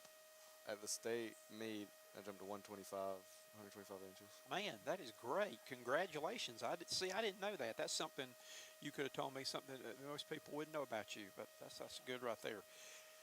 What's the best way you start your day every day? How do you start your day? I mean, realistically, I just check my phone in the morning. Check your phone. Okay. These are the first thing I do. All right, if you were confined to your room all day long and you couldn't leave, what's one thing you'd have to have with you? My phone. I'd go crazy without my phone. Yeah. My wife thinks that my phone is permanently attached to my ear on there.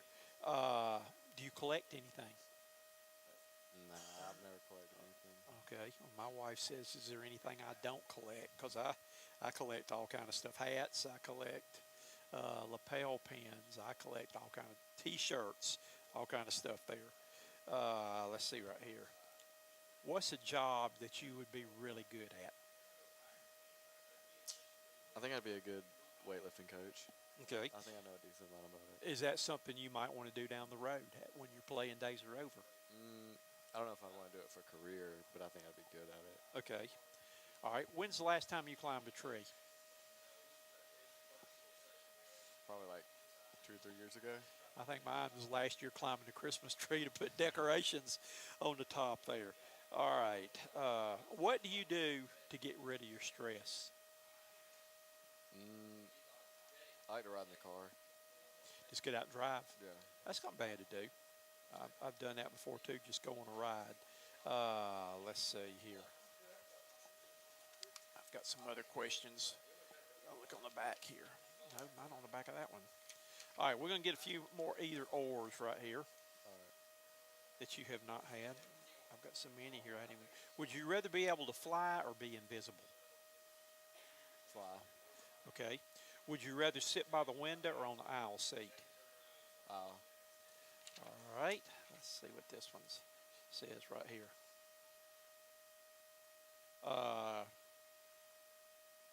Would you rather trampoline, use your bed for trampoline, or use the stairs for a slide?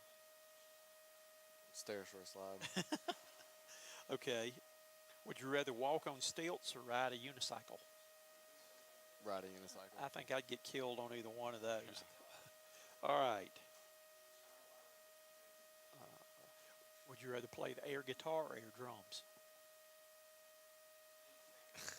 Air guitar. Okay. All right. Soup for breakfast or cereal for dinner? Cereal for dinner. Okay. Would you rather lick a frog or hug a snake? Probably. Hey, I'm scraping the barrel on some of these right here. Y'all maybe use all of them up here. All right. If you have a superpower, what would your superpower be? Probably teleportation. Okay. All right. Now this is going to be a fun one right here. I'm going to give you $10 million under the agreement that you've got to spend it all in 30 minutes time. If you don't spend all 10 million in 30 minutes, then you got to take everything back. What you going to spend the $10 million on? You got 30 minutes. What are you going to spend it on to get it? I'd probably buy a house. How many? I would buy one really nice one, Okay. and then I'd probably spend whatever's left on a car. A car, okay. I'd probably throw a yacht in there too, somewhere in there, and I probably would have a house maybe on the beach somewhere. I'd have a house and the ski slopes maybe in Switzerland. Oh, I could have fun with that if somebody do that with me. All right, you just mentioned right now about a big house. Tell me if you could build a big house, no expense, no money to worry about. What would you have in your house? I have a real big kitchen. Okay. I gotta cook a lot. Okay. I'd probably have my own gym. Okay. Probably have a sauna. Okay. Probably have a pool. Okay. Indoor, outdoor, or both? Probably both. Okay. A very big garage. Okay. Maybe a golf simulator. Okay. And that's all I can think of. Okay. Would you have a movie theater in there too, where your friends could all come over and watch movies? Yeah, I'd probably do that. Probably put the theater in there too. Yeah, that's about everything I'd put in there too.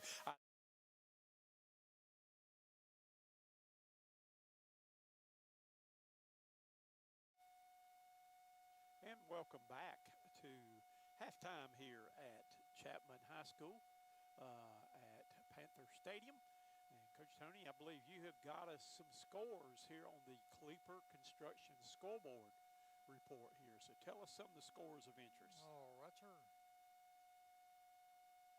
Ring them up here, Coach.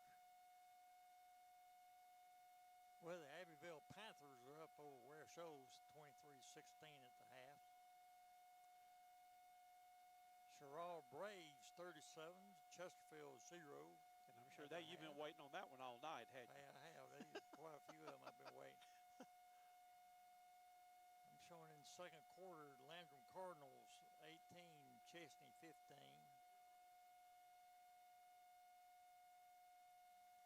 Woodruff 29, Union County 0 at the half. Of course, our score here at Chapman, the Centurions are up 22-13. And this has some implications for us for next week, Coach. At halftime, Pendleton Bulldogs 14, Crescent 7. Belton Honey Pad 35, Walhalla 7. And what you were saying on that too, what that means is if the Centurions go on to win this game right here, then they would be hosting either Pendleton or Crescent at Royal Stadium next week. If the Chapman Panthers were to come back and win, then the Centurions would be on the road and probably would be going someplace like Southside Christian. Right, okay. Daniel 20, Greer 7. At the half, Emerald 9, Lawrence 7. And let's see, Coach, if I got one more here. Oh, this is going. Dutch Fort at the half is leading Irmo 21-7. Here's kind of a surprise, Coach. Riverside Warriors 7, Spartanburg Vikings 6 at the half. That is a surprise. Also at the half, Dorman 42, Eastside 6. And if the Cavaliers go on to win that one, they will be region champions. And Burns High School Rebels put one on Bowling Springs 35-0. Ouch. And those are all pretty much scores of interest throughout not only Spartanburg County, but also the state. Alrighty, and our score again here at the half with about 2 minutes and 27 seconds to go is the Broome Centurions 22, Chapman 13. Alan said we need to turn the sound up a little bit. Alan, is that any better? I've turned it up some here. Let us know if it's better. We're trying to stay warm here in the press box. I have put the hood up on my sweatshirt right now, and I've got the earphones over the top of it, so everything's a little bit muffled for me. Coach Tony's got on his stocking cap right there. So. My golfing FootJoy stocking cap. Feels good too, Coach. It really does. Yes, it does. So let's see. Here we go.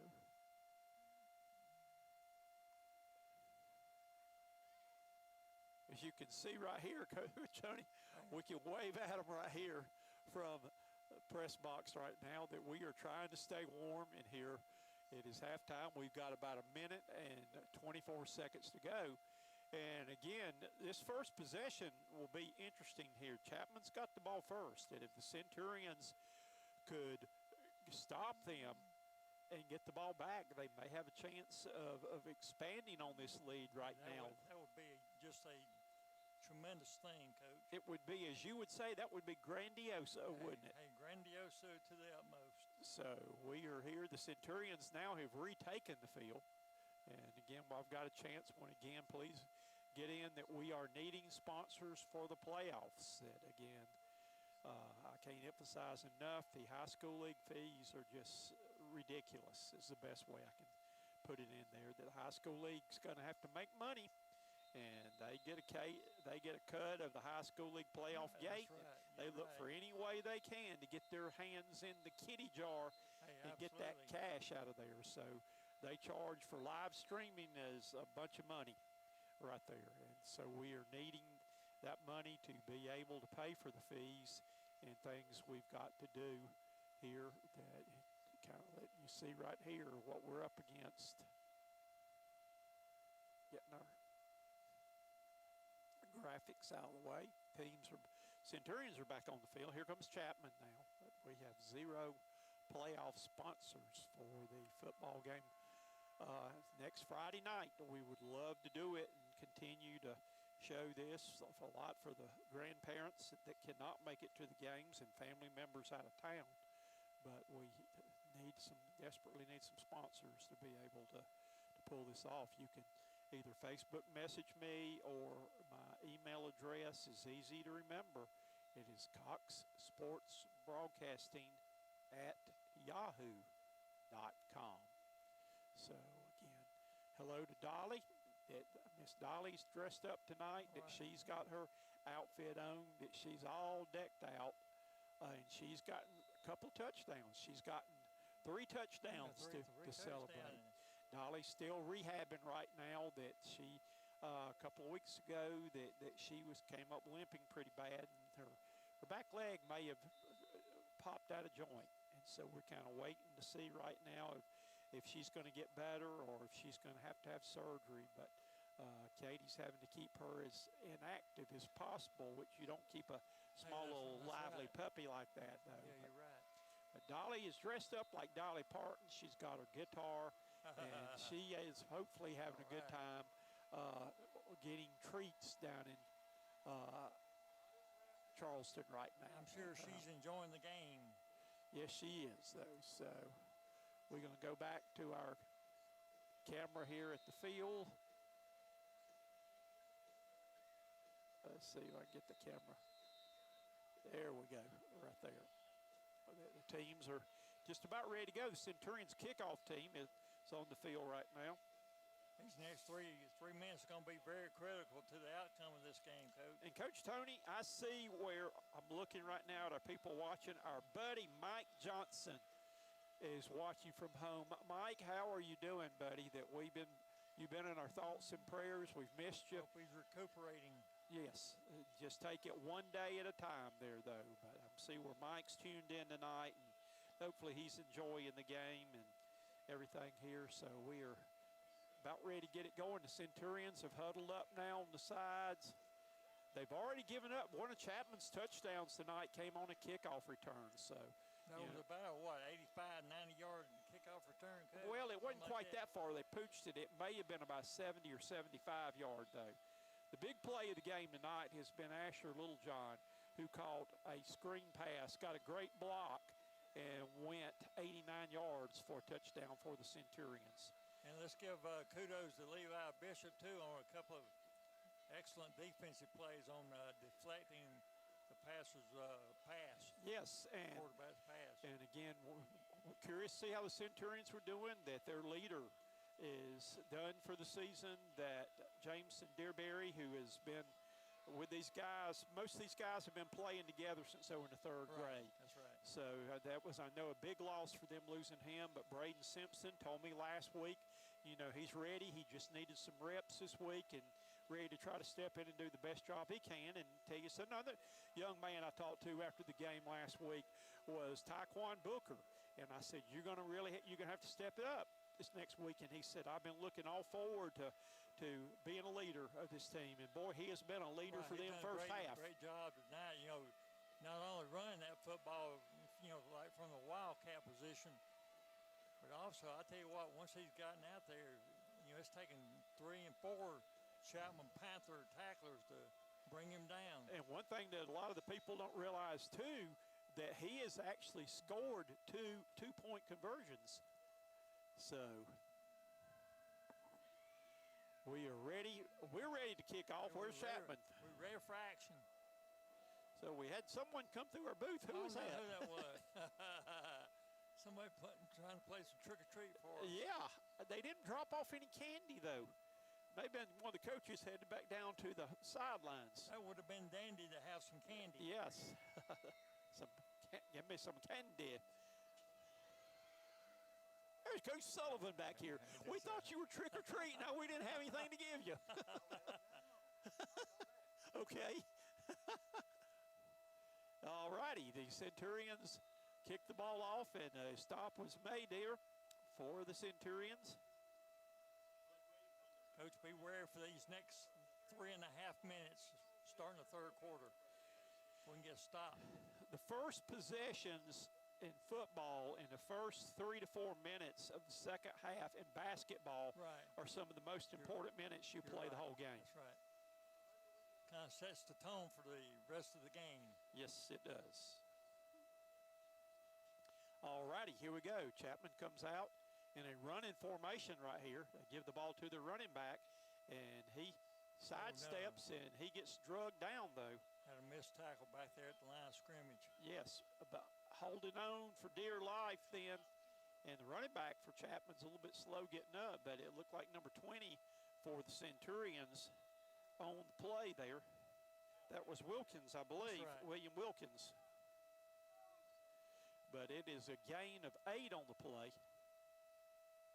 And I believe the running back is hurt, that he is being assisted off the field. It is a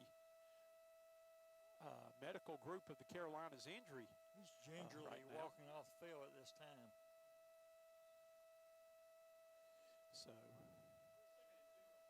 So it's second down, 2 yards to go. Just underway, starting the second half. Centurions and the Chapman Panthers. We need to keep them scoring on this drive. And a power formation here. They have a double tight with an H-back right now. And here comes the runner again. He's got the first down, and he gets all the way across the 50 down to around the 45-yard line. And again, they're just lining up and trying to play smash mouth football running right now. Well, we don't mind that as long as we stop them and let them take time off the clock. Yes, and that is a sugar and spice 1st and 10 for the Panthers. Located right directly in front of us. The ball's on the 46-yard line of the Centurions. Ball's handed off right now, and I believe they stuffed him that time. Nowhere to go. A loss on the play then. Good play that time by the Centurion. I see Kelvin Crook getting up off the pile, trying to see who the other Centurion player was. The interior of the line did a good job. I believe it was Shams in on the tackle with him too. But it's a loss of 4 on the play, so it's going to bring up second down and about 14 yards to go. Out of the shotgun. Ball is going to be handed off to the running back. He's trying to weave his way through. He gets down to about the 44-yard line, and that's where he's going to be stopped. And it's going to bring up 3rd down and a long 8 yards to go to keep this drive alive. Okay, big play needs to be done by the Centurion. Premier Sports Line yard to make is about the 37-yard line. Ball spotted on the 44, so we're going to say it's 3rd down and 7. The Panthers out of the huddle now. They have 2 receivers to the bottom, a H-back in the backfield, dropping back to pass. He's wide open. Sure How did was. he get that open? Got beat deep there, Coach. We got beat deep. Wow. Very unfortunate. I don't know how that happened, but that's we talked about that Tuesday night about the rule number 1. And the Broome Centurion defensive coordinator said he gives his players a card with 3 rules on it. And if they can't remember them, they run. And one of the rules is don't get beat deep.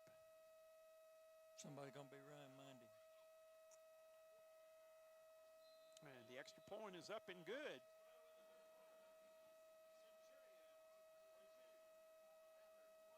So now the score is 22-20.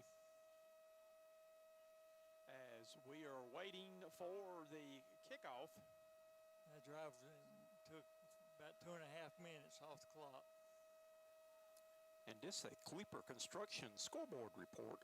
For all your building needs and construction needs, contact Shane Kleeper, proud sponsor of Broome Centurion football. And Shane Kleeper stopped by the press box to see us at halftime. Good to see Shane there. He's looking well. Yes, he wanted to know if it was warm in here. I told him that it was not warm, but it was probably warmer than where he was out there, though. We invited him to come sit with us, but he said he didn't think his wife would like that very much. That's right. Smart move. You have to do what the wife says. Here we go. And it's time now for the Larry's Trophies kickoff.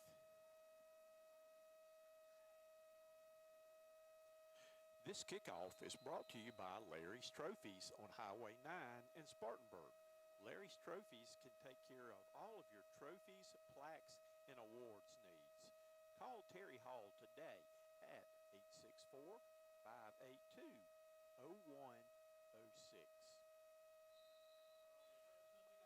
All righty, Centurions return it out just across the 20 to about the 22-yard line. And again, Coach Tony, not a good way to start the 3rd quarter by getting beat deep. That's right. And we said these first 3 minutes or so of the 3rd quarter would be very important. So you give Chapman momentum coming out. Centurions carried the momentum into the halftime. Let's see if Broome can get this momentum back. They're back in the Wildcat formation. Booker with it back there in the backfield. He's brushed the tackle and gets a nice gain for about 9 yards on 1st down. He was literally wrestled down. Tyquan Booker, the senior running back, been pressed into duty to play in Wildcat quarterback a lot tonight, having a big game doing so. Don't have to worry about handing it off. Just snap it back. Right. Give him the direct snap and let him pick a hole. And that's one thing he's great at doing is following his blocking, finding a hole. Get it and go. And I believe he's got enough for the Sugar and Spice. 1st and 10. Keep them chains This is moving. another Sugar and Spice 1st and 10, keeping the drive alive. And when you're driving down Pine Street, stop by and see the Spice Crew for great food. The Sugar and Spice is a Spartanburg tradition for over 60 years. All righty here.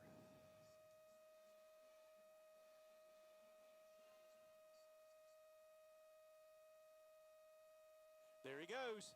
He's gone outside. Tyquan Booker's going to the house. I think he's going to He's take across midfield. He's turning on speed. Don't look back. Don't look back. Oh, he caught him at the 1. Wow. He was off and running, and we have a penalty marker on the playing field. Where is the flag? It's at the midfield stripe. I believe it's going to be unsportsmanlike conduct. It is. Personal Broome. foul. Unsportsmanlike conduct on Broome. Now, they're going to put it down here and then mark it back. Ball doesn't come back here where the flag is. The play is over down here at the 1. They'll mark the penalty off from there. Should go back to what, about the 11-yard Yeah. line? 10-yard penalty. Yep. And I told you, Coach Tony, things are getting chippy out there. You got to keep your commotions, your emotions under control. So it is a D2 Power Sports flag on the play for unsportsmanlike conduct on the Centurions, but Taekwon had gotten it all the way to about the 1, and they're going to back it up now. Let's see where they spot it. Action speaks louder than words.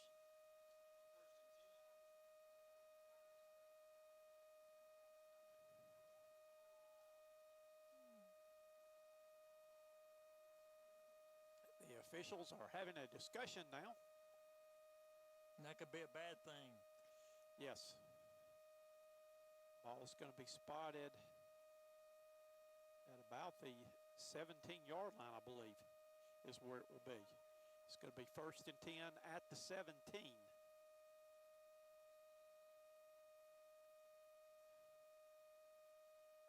Okay, let's forget about that play, and hey, let's do it again. Get that ball in that end zone. There he goes again. He's going to get it down close. And what the Centurions are doing, they are putting 2 of their best athletes. They're putting Asher Littlejohn and Levi Bishop as H-backs in the backfield. All right, it's going to be 1st and goal now. Out of the shotgun, Booker's got it again. Booker walks into the touchdown, Centurions. And Dolly is trick-or-treating again. Dolly says, give me some tendy. Tendy, I want tendy. I like treats. I like treats. So, Centurions, what are we doing here? They're going for 2. Let's go for 2 again. They ain't stopped it yet. Let's go for 2. Hey, I can get the book straight up the middle.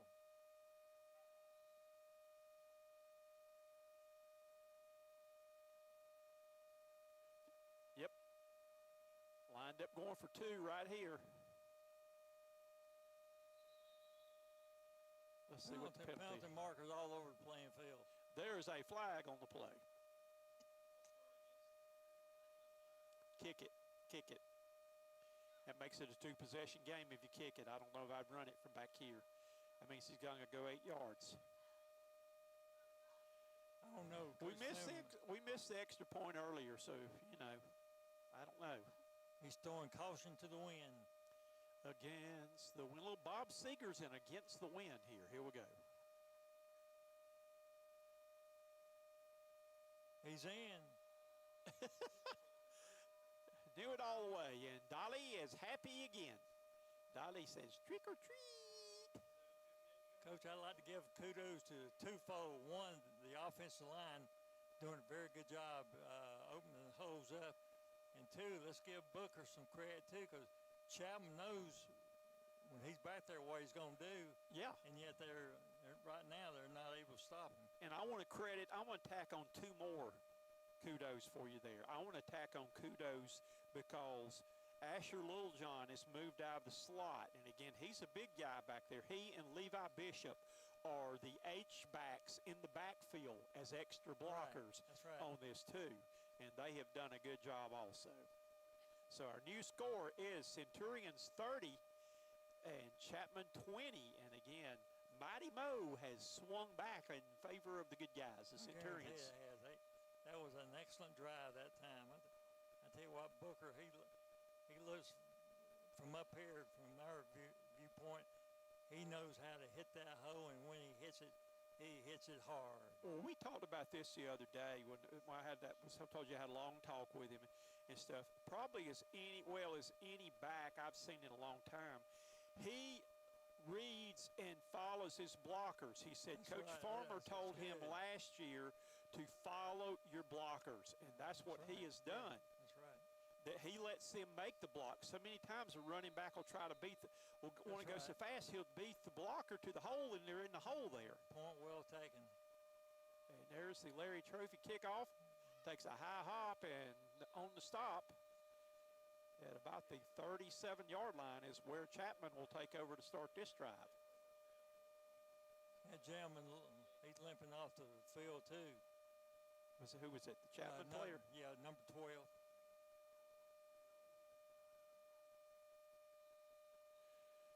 So here we go now. As a little Werewolves in London cranks up in the background. Hey, very appropriate song for tonight. I tell you what, Coach, I enjoyed this afternoon. I watched Dracula, The Mummy, and Frankenstein. You watching that, and I was watching Hallmark movies. Hallmark Christmas movies. And there's the ball handed off there, and again being stopped now. Centurion defense. So no gain on the play. I thoroughly enjoy my horror movies.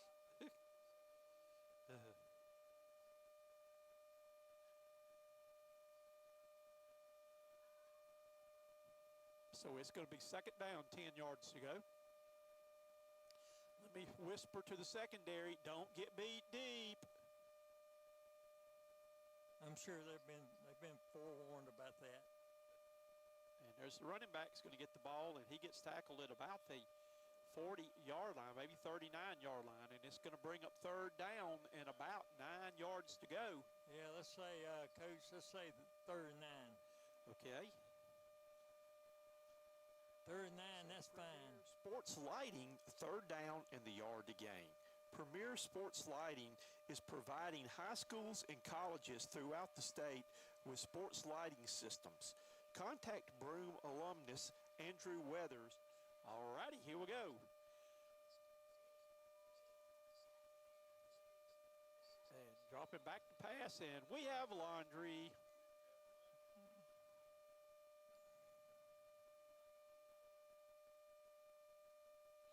And I believe we got percentage, yep, illegal procedure penalty. Say D2 Power Sports. Again, Christmas time is coming. It'll be here before you know it. Go by and see our friends at D2 Power Sports to get your favorite sports recreational vehicle. And hey, go ahead and get me one for Christmas. I wouldn't mind. Coach Tony, you want one too? I don't believe my wife would give me one of the things. She wouldn't let me ride that thing. I'll get a scooter and you can ride with me. Hey, that's right, one of those type of scooters. All right, here we go. Third down now and about 14, 15 yards to go on the end around. Look, got to keep that outside contained. And that, and that was Big Asher, Little John. I tell you what, he put one on him, Coach. Yes, he did. Asher is all over the field. Asher is one of my favorite players. You know why? Because he wears number 13. That was my number, was 13. So it is fourth down now. A guy who wears number 13 can't be all bad. I tell you what, he did an excellent job that time preventing the running back from going around him. So he came over with his speed that stopped him, and it's going to be 4th and 9, and Reese Wagerman is back deep for the Centurions. And there is the punt. Fair called at the 28-yard line. 6 minutes and 1 second remaining in the third quarter. Centurions 30, Chapman 20. And Coach Tony, there will be football next Friday night. Yeah, there's going to be some football. I hope we are there to get to cover it, but we got to have. It'd be great if we playing at home. We need some sponsors for the playoffs. We got to have some sponsors to be able to do the game there, though. So please help us out that we are in need. Did Chapman call timeout? Yeah, they call timeout, Coach. Okay, well, that's why we got this timeout then. Let's hear from our timeout sponsor. Brought to you by Pen Prints Incorporated. Let Pen Prints take care of all your uniform and printing needs. Pen Prints is the supplier for the Broome Athletic Booster Club with all their athletic merchandise. Take this time out to click on their QR code while watching the game and order the latest Centurion athletic wear. Call Pen Prints at 864-503-9300. Proud sponsor of Broome Athletics. This break in the action is brought to you by the Broome Athletic Booster Club. Go by and get one of the delicious cheeseburgers, hot dogs, or some hot fries, or step by the merchandising stand. The Broome Athletic Booster Club supports all athletic teams at Broome High School. All righty, here we go. Here the Centurions getting ready to start a new drive right now. Have the ball. Go, go, go, go, go, go. Take it all away.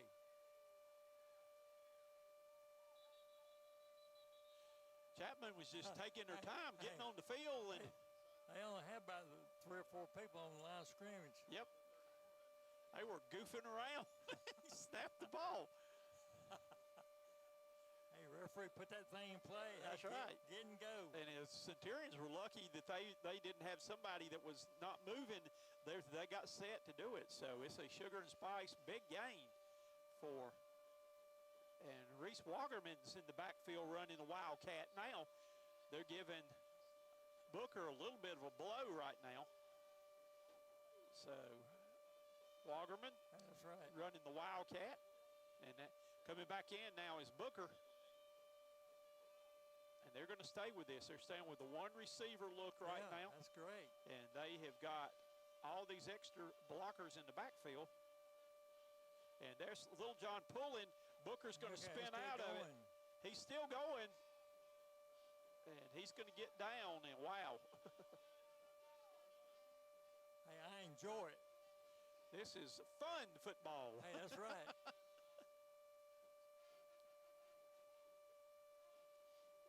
It's another sugar and spice first and goal now for the I Centurions. see a lot of pep and step in the Centurions right now. And I see a lot of droop and Yep. poop in the steps of the Chapman Panthers. Booker snags the thing, and he is going in. Did he get in? Touchdown, Touchdown. Centurions! Fantastic Here effort comes by Dolly. Booker. Fantastic run. And he is racking up. He's having himself a night tonight. So touchdown Dolly is in the house again. Hey, let's go for 2 again, ain't? Might as well. Hadn't got anything better to do. Hey, that's right. I believe they are, Coach. I give that ball number 1 yeah. and let him have some fun. Let him run and have some Yeah, fun, that's and right. he'll tell you he's not done. Oh, they got him that time. So That's all right. And this is a Kleeper Construction scoreboard report. For all your building needs and construction needs, contact Shane Kleeper, proud sponsor of Broome Centurion football. So with 4:36 remaining in your third quarter, Broome 36, Chapman 20. And we're getting ready again. We're going to try the Larius trophies. We're going to let you be yelling now. The Packers' other uniform here. Yellow and green for Terry Hall is a Packers stockholder like I am.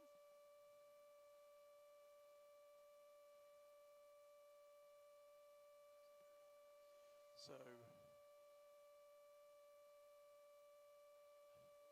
and now we're listening to a little bit of Ghostbusters. Who you going to call? Taekwon Booker. I tell you what, boy, he's having him some kind of night. I bet, Coach, he's probably up about 120, 130 yards. Coach Tony, I bet he's up over 250 is what I'm betting. I bet he'll finish the night with over 300 tonight. And there is Roger, gives it a punch down the field. On the kick, he's still bobbling it. He sure He did. just did come up with it, so.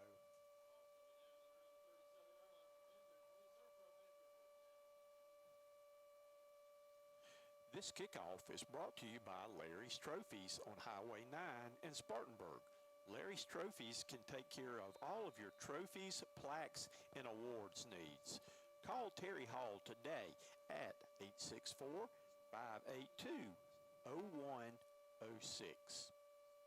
Tell you what there, Coach, looks like right now the Chapman is imploding which is a great thing, and they look like they're in disarray. They're coming out to try to throw it in a throwing formation now, but still they come out. Maybe they're just trying to spread the Centurions out. And that was Jordan Ramirez coming up to make the tackle, younger brother of Jalen Ramirez, the younger brothers of Dylan Ramirez, who was a star quarterback for the Broome Centurions and is now the star quarterback at North Greenville now. We're getting a little spooky right now. Hey, I hear I it. like that Yeah. music. I Hey, enjoy that's this rock good and roll music. Halloween football Yeah, tonight. that's right. There's a quick pass, thrown play action pass to number 6. And he gets down to about the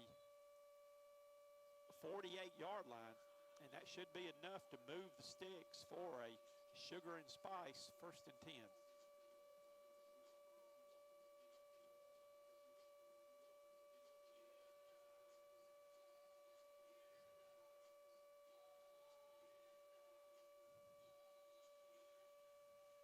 Alrighty, new set of downs now. Chapman comes out with 2 receivers up top, 2 in the bottom. Man goes in motion right here. And they get a fumble. Ball's on the ground. Who's got it? Hope the Centurion has it. It's a wild scramble. Who's got it? I believe Chapman may have it. The Panthers Yeah. come back with it. Come back with it. They're fortunately got that ball back. Yes.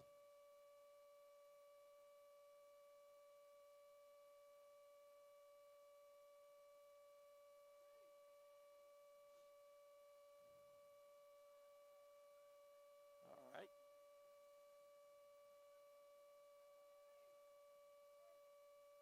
Here we go right here. It is 2nd down and 12 yards to go. Man goes in motion again.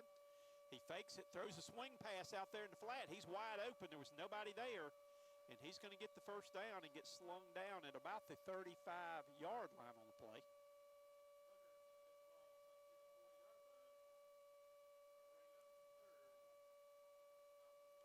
I thought he'd gotten further down the field than that, so he didn't get the 1st down. It's 3rd down and 1. 3rd and 1. Sure is. Watch the ball. Ball's going to be snapped, and he's going to be thrown for a loss on the play. Nope, he didn't make it. He didn't make it. No, I see Jalen Ramirez getting up off the stack along with number 63. That's Hayes. Big play coming up, Coach. Thrown for a 1-yard loss. It is 4th down and 2 now. Levi Bishop trying to get the defense fired up right now.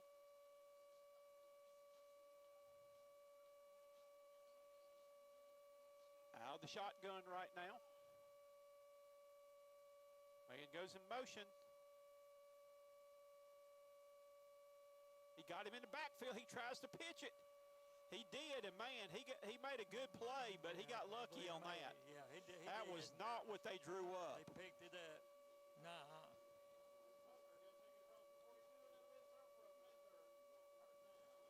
So it's a Sugar and Spice 1st and 10. Panthers trailing. Broome's up 36-20 with around 2 minutes to go in the 3rd quarter. Dropping back to pass. He's a guy got held. Yes. Hayes they grabbed his shoulder pad and gave him whiplash on that one. That he was getting the backfield with them, and he literally got yanked, jerked back. That's right. That was an obvious hold. So it is a flag on the play. It is a D2 Power Sports flag on the play.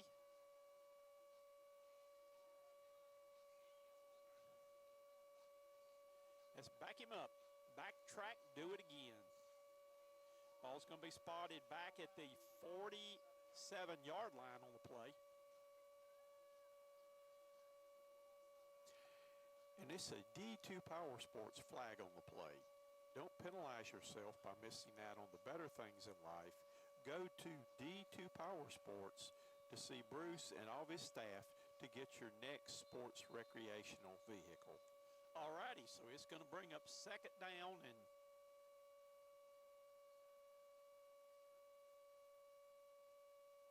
I don't know what our discussion is right here.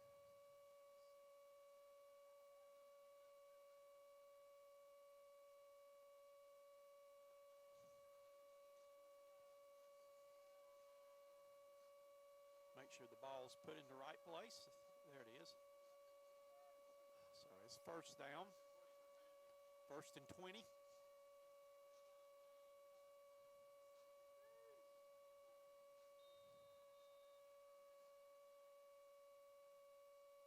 Two receivers to each side of the field. Man comes in motion this time.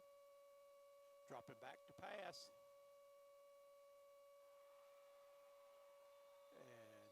And it's complete. Big play for the Panther. There's a flag on the play. How in the heck do they keep getting open like that? Who is covering or who is not covering?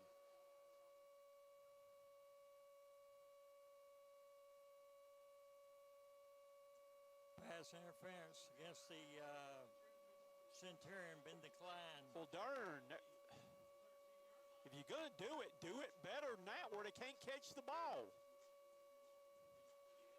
That's been a big disappointment has been the secondary play tonight. I know I'm getting off my nice chair right here, but doggone, you can't leave people that wide open when you guys up front in the trenches are getting it done. Get on it. Oh, me. We had an opportunity right there. Chapman came up with it. Wow.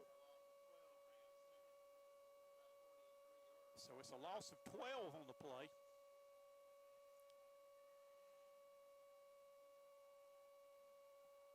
So 1:15 remaining in the third quarter. clock running here. 2nd and 23. Man comes in motion right now. Dropping back to pass. Here comes the rush. It's going to be thrown. Missed Did he tackle. catch it? Missed tackle.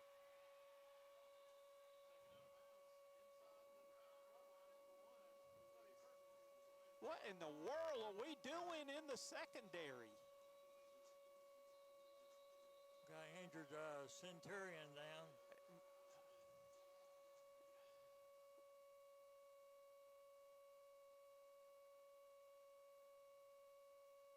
Trying to see who the player is over there. That's Levi Bishop. Levi's the guy who was putting the pressure on the quarterback. I don't know what the guys in the secondary are doing back there. The guys up front are busting their tails, and the guys in the secondary just are taking the night off tonight. Come on, guys, we got to regroup back there. I tell you what, this game's not over yet, Coach. No, it's not. Like a two-possession game. And they might be losing one possession right here.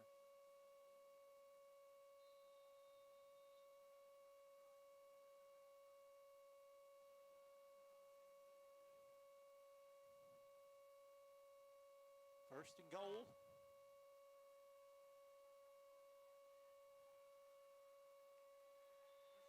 Touchdown, Chapman Panthers. That just...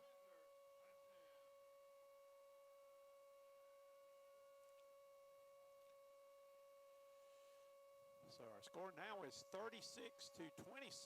I believe they're going for the two-point conversion. Yep, I think you got two right here. 35-26. Yep. It's 36-26. 10-point game right now.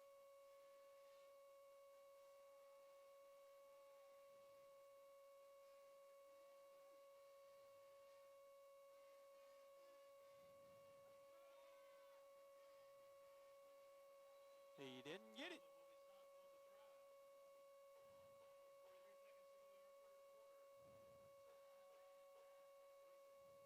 So our new score is the Chapman Panthers 36, 26, the Broome Centurions 36. Scoreboard report. For all your building needs and construction needs, contact Shane Kleeper, proud sponsor of Broome Centurion football.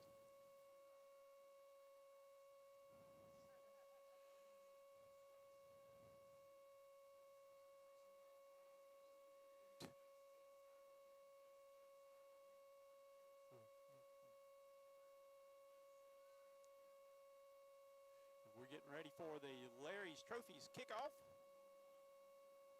Located on Highway 9 in Spartanburg.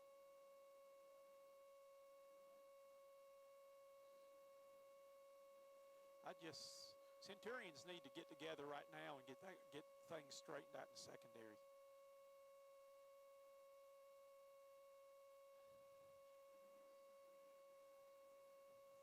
They need to have the all-state hands out there because they may possibly try to onside it. You can't never tell. Oh, I think they're going to kick it deep and try to pin Broome deep. You might be right, though. You got one right a minute ago when you called a fumble. Hey, 1 out of 100 is not bad, is it? There it is. I think they got it. They did.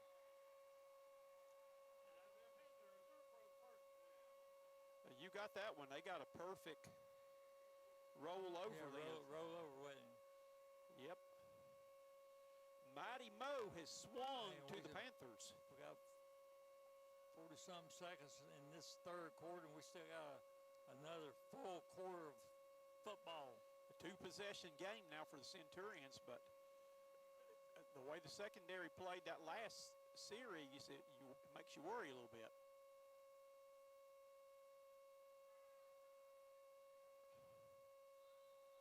And they're still throwing the ball.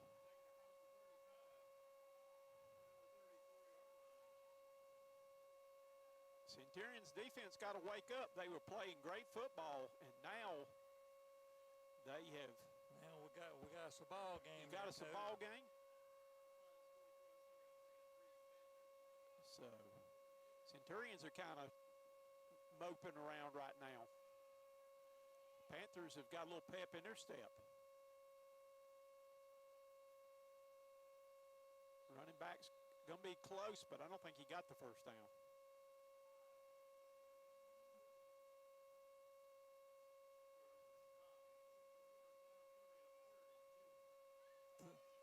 Third and 2.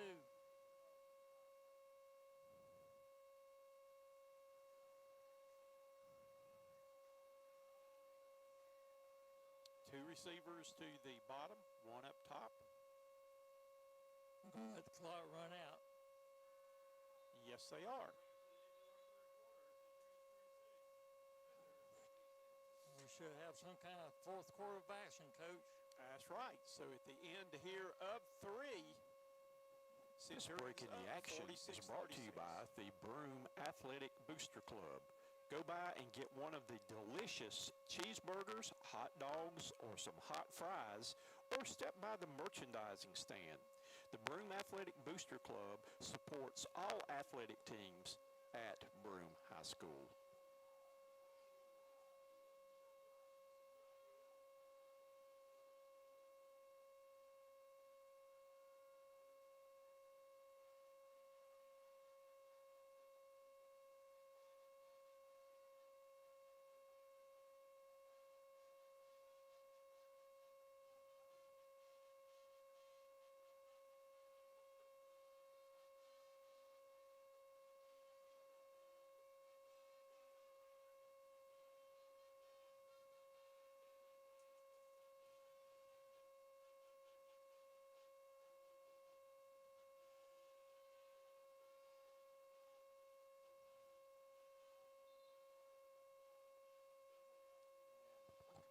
We are getting ready to start the fourth quarter. Coach Tony, just like I said, a crazy Halloween game. I don't think anything's been safe tonight. It hasn't, Coach. I thought the Centurions were sitting in a pretty good position where they're up 16, and I think they kind of let up a little bit. Got to keep the focus.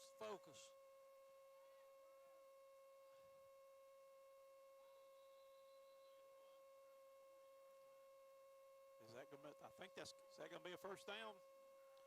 Yes, it is. Yeah, it is. Moving the chains. I'm just concerned right now with them slipping in here and throwing one of these little play action passes again.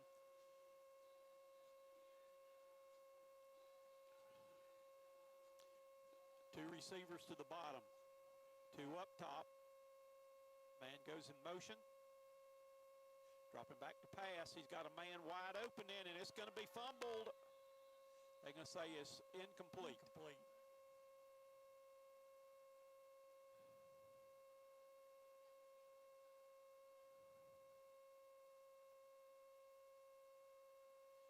So second down, 10 yards to go. Ball's on the Centurion 40-yard line. Two receivers to each side right now. Three up top, one to the bottom. Takes the handoff, throws it out there in the flat. And we got a holding penalty, bringing it back.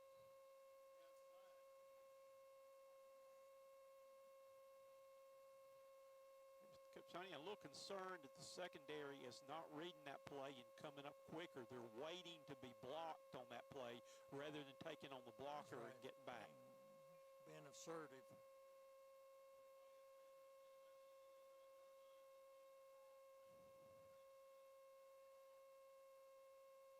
No, that's going to bring up. That should be second 20, shouldn't it? Oh, I guess it's from the spot of the foul. Excuse me.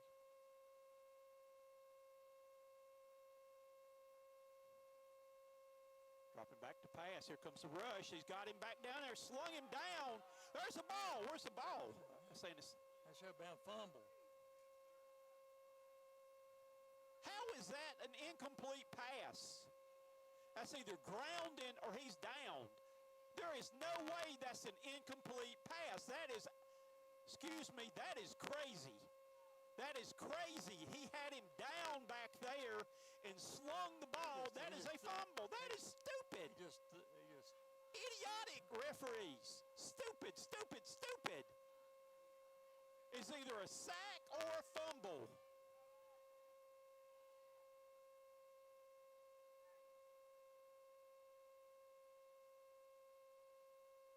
There's a flag. Must be another hold. Let's bring it back up the field there, man. Is that going to be a Maybelline? The referee, one's referring to the white hat.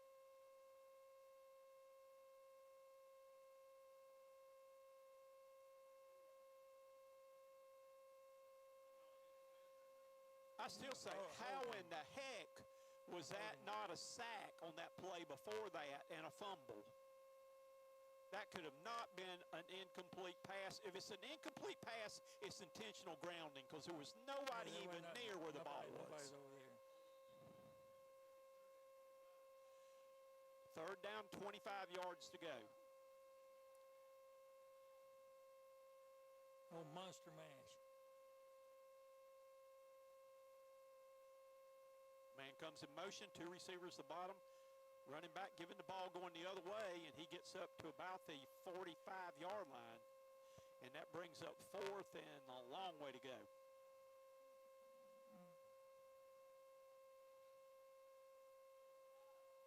Chapman sends the punt team on right now. The Centurions send on the punt return team.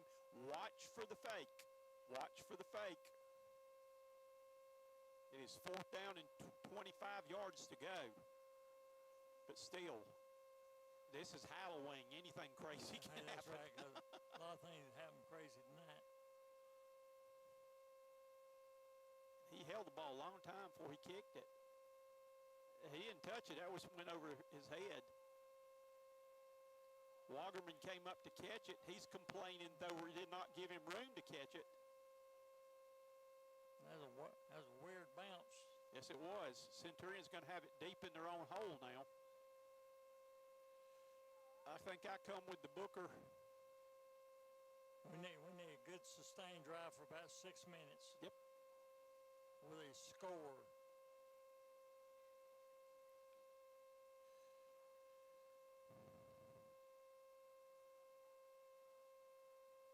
Reese Wagerman's trying to explain to Coach Fleming on that, though. He's claimed that the guys were too close to him and he couldn't see, and that's why the ball went over his head. And I believe he had a valid point.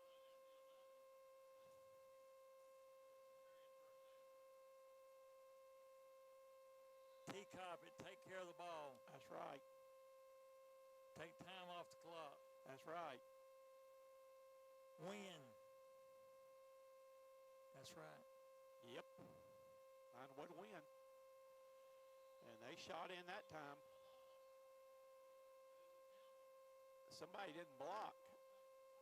Wow. I don't want to get a safety down here because you get a safety, Right. and that puts them within a a touchdown and 2-point conversion to tie. That's right. One Right now it's game. Yeah, right now it's a 2-possession game. Now be careful of that football. 9:30 remain in the contest. It is 2nd down and 17.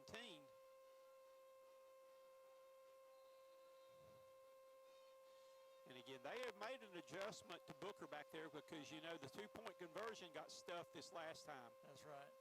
Centurions right now, I think, are just trying to run the clock. And try to get away from their goal line.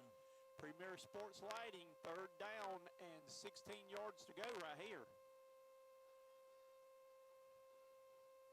Some people would say right here, you turn around, maybe take the safety, but no, I don't take a safety down here. No. Point well taken.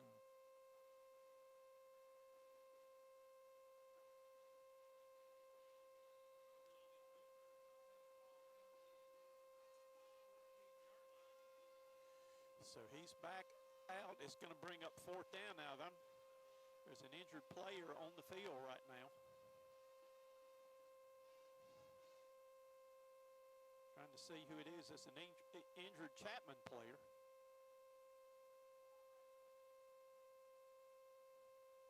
Punting team coming in. Centurion's got to make sure they get this one off. Because if I'm Chapman, I go after it right here.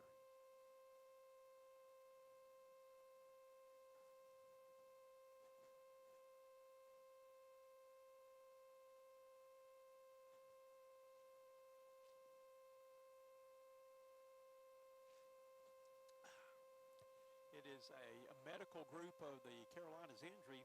One of the Chapman players is down at about the 15-yard line there on the sidelines. Next week, Centurions will be playing playoff football. It's yet to be determined where and who. You haven't had any updates on that score of the not Powderfield, but Pendleton, yeah. One of those P words. I'll look it up there while we have a break in the action.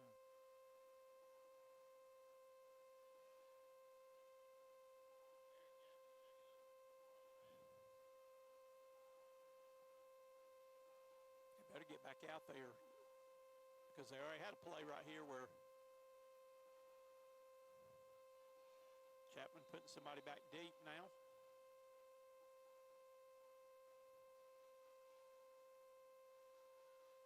And there's a good kick.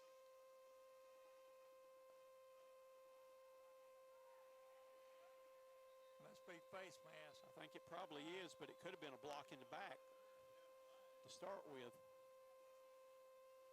It's a D2 Power Sports flag on the play. And it's a D2 Power Sports flag on the play. Don't penalize yourself by missing out on the better things in life. Go to D2 Power Sports to see Bruce and all of his staff to get your next sports recreational vehicle. For more information, call 864-542-9599 with 2 locations in Spartanburg and in Greer. Coach Tony, I saw 2 things. It could have been face mask, but I also looked like there was a block in the back from the man who threw the face mask. Could that be possibly offsetting penalties since this is taking so long? Could be. Coach, that game that you were inquiring about just a minute ago, 4th quarter, Crescent 14, Pendleton 14.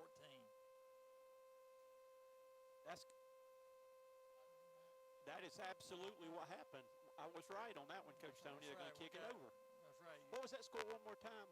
It was Pendleton 14, Crescent 14 in the 4th quarter. Wow.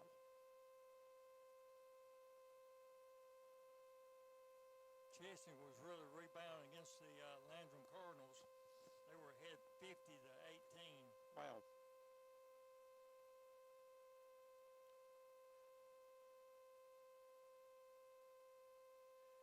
Because it did look, the first thing I saw was the block in the back, and then the other one Right. came after that. So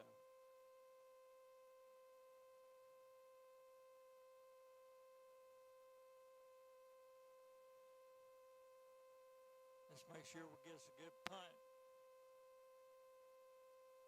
All you linemen, make sure you do your proper blocking assignments. block inside gap. You got pig, protect the inside gap. That's right.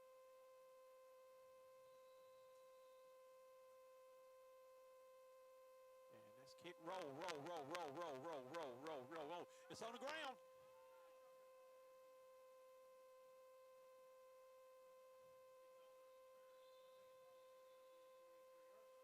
Okay.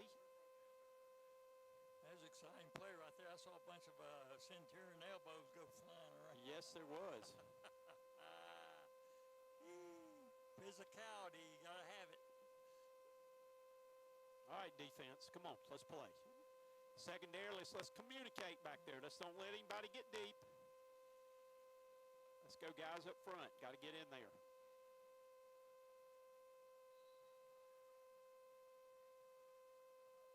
This could be a big stop if we can stop them on Big series right here. Series. Good field position for Chapman at the Broome 43. 2 receivers to each side, dropping back to pass. Here comes the rush, and he had to get rid of it because he had a man in his face. He threw that one.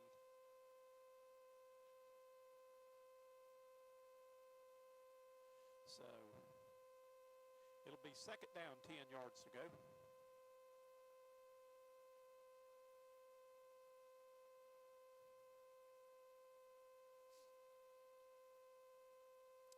Chapman's played 2 quarterbacks tonight. They played a running quarterback and a passing quarterback. The passing quarterback's in the game right now. That's right, the southpaw. All right, 2 receivers up top, 2 to the bottom. Man comes in motion. He almost cut up too soon. And their ball's thrown. And did he get the first down? Third down, 1 yard to go.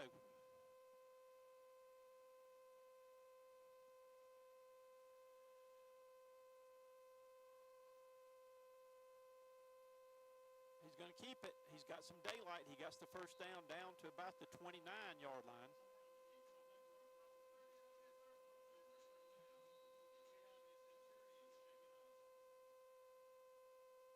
Trying to see who the injured Centurion player is. It is a medical group of the Carolinas injury. Stoppage of play right here.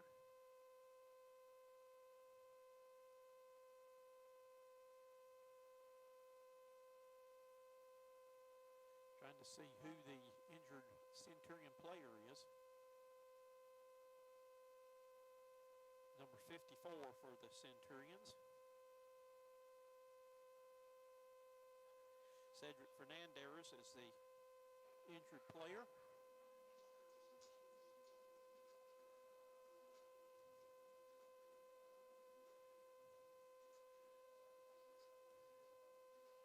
So it's a sugar and spice 1st and 10 now for Chapman.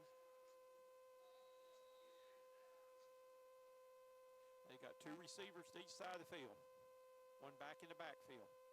Out of the shotgun, dropping back to pass. Play action pass. The rush is coming. And it's going to be caught. Get him down, get him down, get him down. About 3 or 4 defenders help bring that gentleman down. Yes.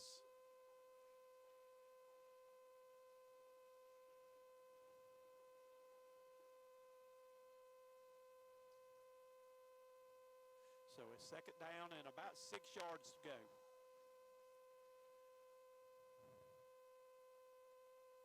Ball's fumbled in the backfield. He just throws it back. That's a lateral. And he's going to be down at about the 20. I tell you what, they have gotten some lucky bounces on things with that pitch that was lateraled that gave them a first down. They have gotten some lucky breaks. So it's going to bring up third down and about 3 yards to go.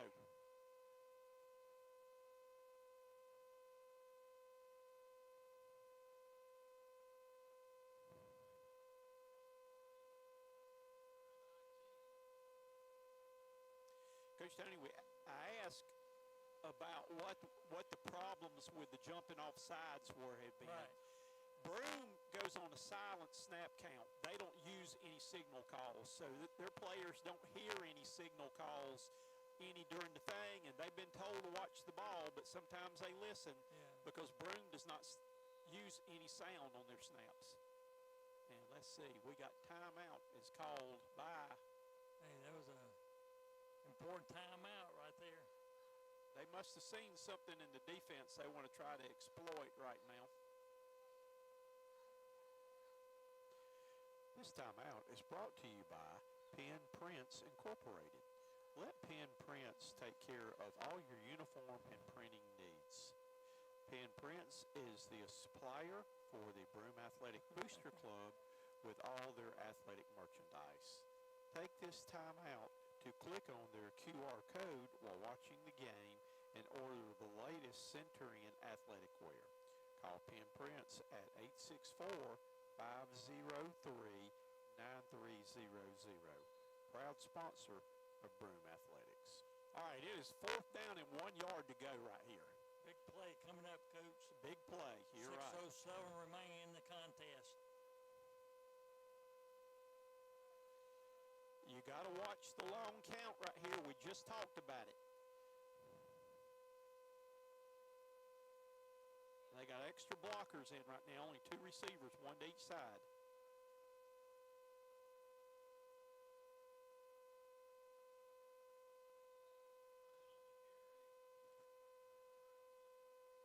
So he just barely got the first down. Yeah, barely.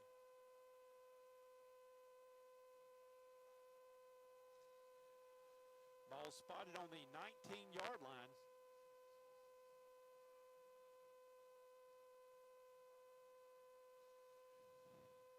Well, wouldn't a great turnover be great there, It Coach? would be lovely. Man goes in motion. They're going to sprint out past that direction right there. He throws one. And is it caught? Yes, it was. Probably inside the 10-yard line. Right. Yeah, made it to the 10. Let's see, is that a first down? No, it's second down. 2nd and 2.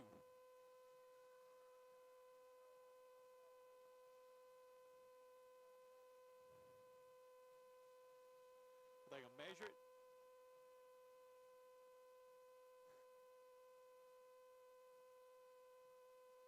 They're going to go all the way across the field to measure it, it looks like.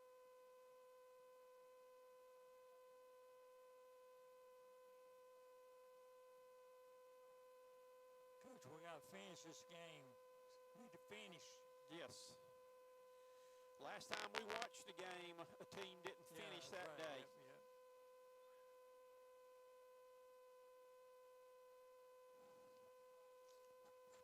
I understand during the game, that's one of the key words that Coach Beamer was using during the game too. Toward the end.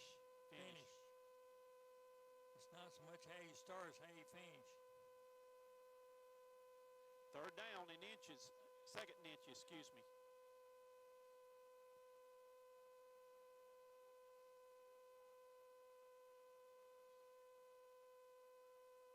Coach, we still have plenty of time left in this contest. 5 minutes and 34 seconds. It's a 2-possession game. The score is 36-26.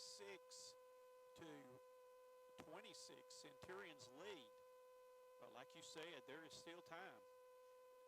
Especially when you stop and think that Chapman recovered an onside kick after their last touchdown, executed right. perfectly, getting the ball to take a weird hop. It was a weird hop. It's a weird night. It's Halloween. Hey, that's is right. there a full moon? Hey, what more can you expect? No, it's a half moon. I'm looking right at it.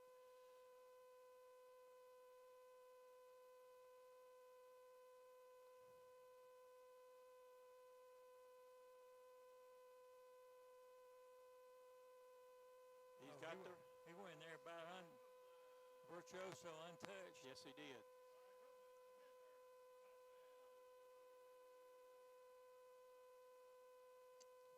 The play took 11 seconds. I think you kick it here. You kick it to get it to a 3-point game to where a field goal could tie it. Yeah, you're right. So on to attempt the PAT.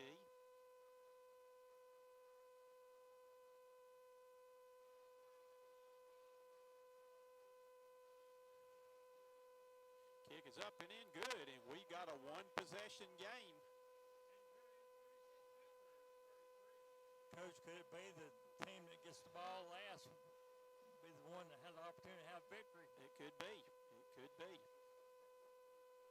Get the hands team up again. Coach, this time I think I think Chapman they kick tried it to go deep and to try to force a pin her punt. back. Yep, I agree with you 100% on that, Coach Tony. Wow, I appreciate you agreeing with me, Coach. That's good.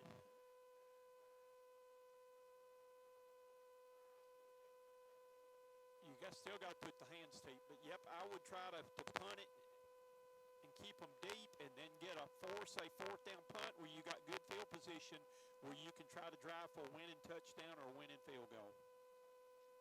Or Coach, you see where the Centurions are being placed.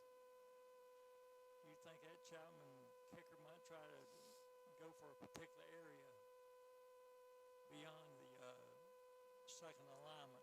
Well, you got to go two here. If you kick it down there, you got to go get it. That's a free football because they've only got one man back deep. That's right. I think they kick it deep.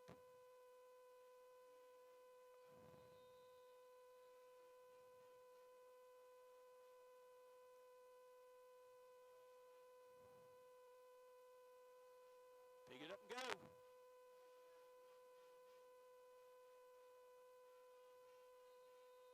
All right, Centurions are going to get the ball now at about close to the 30-yard line, and we're getting about 30.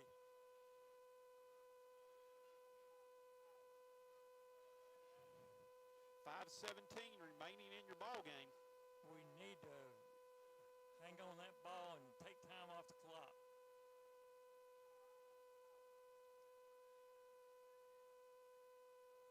.5:17 remaining. Centurions are going to stay with the Wildcat.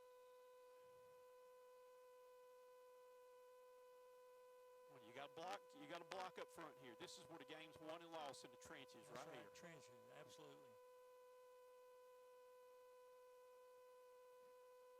And they're going to be trying to tackle the football.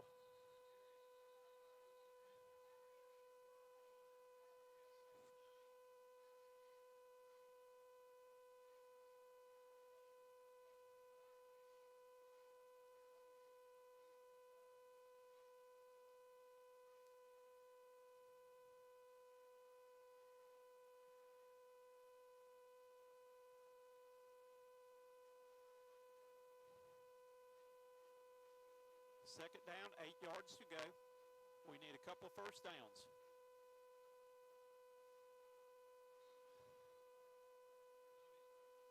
Big third down play coming up, Coach. And they're getting out of the Wildcat right now.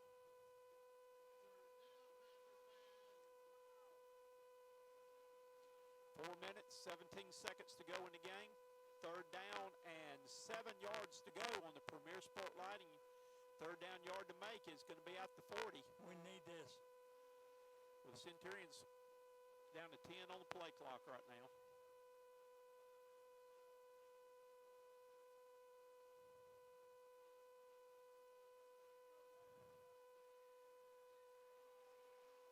Braden Simpson comes in and gets the first down. Big time run by Braden. Yes. That's big, Coach. That is really big right there. Braden Simpson tried to set the screen up. It was not there, and very wisely took it himself. And again, he's fleet of foot. A big time athletic move.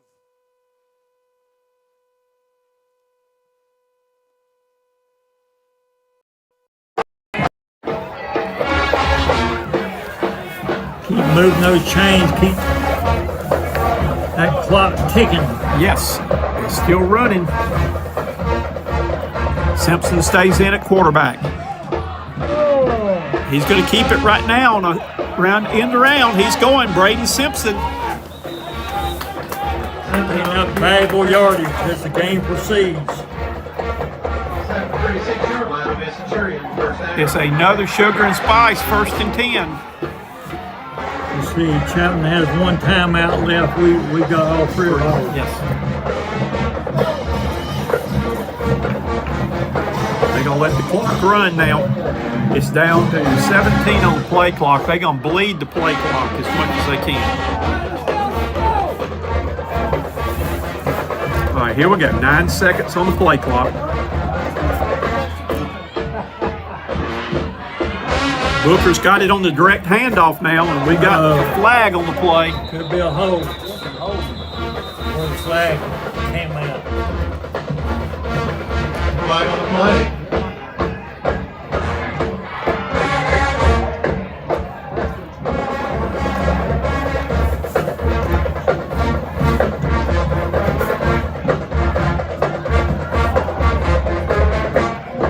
So it's going to mark the ball back to the 46-yard line. I think you keep running it right here. You keep running it with them only with 1 timeout left. That's right.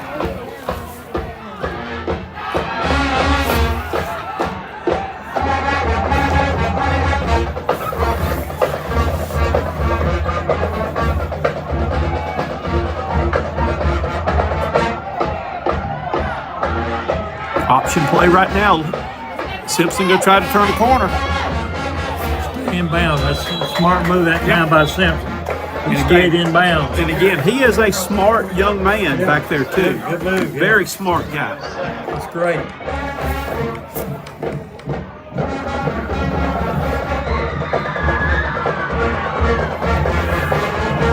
Tell you what, Coach, we'll get another 1st down. Can come close to wrapping this thing up. It's 2nd down and 12 right now. Clock running. 14 on the play clock. 1:50 to go in the game. 6 seconds. He almost didn't get the ball to Booker that time. I saw some pushing. And number 7 for Chapman High School. Don't start. Number 4. Okay, got to keep your head on. Let's see what they call right here. Who started that? Looked like the Chapman player, number 4. Looked like he was pushing Booker, I believe. If so, this could be a very big penalty against the Panther. I hope it is. Which way are they getting ready to walk? It looks like they were facing towards Broome. Not from my viewpoint.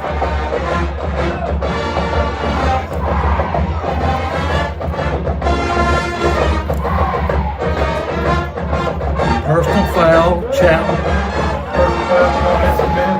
Yeah. Yep, and that's going to give them a 1st down there. Oh yeah, I saw it. Right now, the old Rolling Stones used to have a favorite song of mine. Time, time is on my side.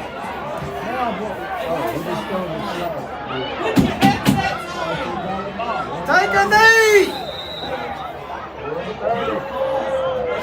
And there's another one, you don't always get what you want. Hey, that's right. I believe Centurion called timeout. I don't think they did. Chapman may have called their final timeout.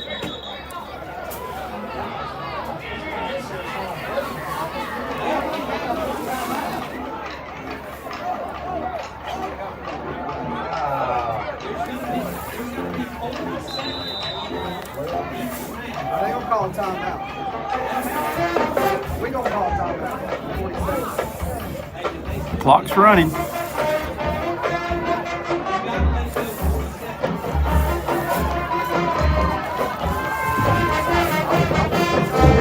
Let it run. They're going to take a knee on it here, I think.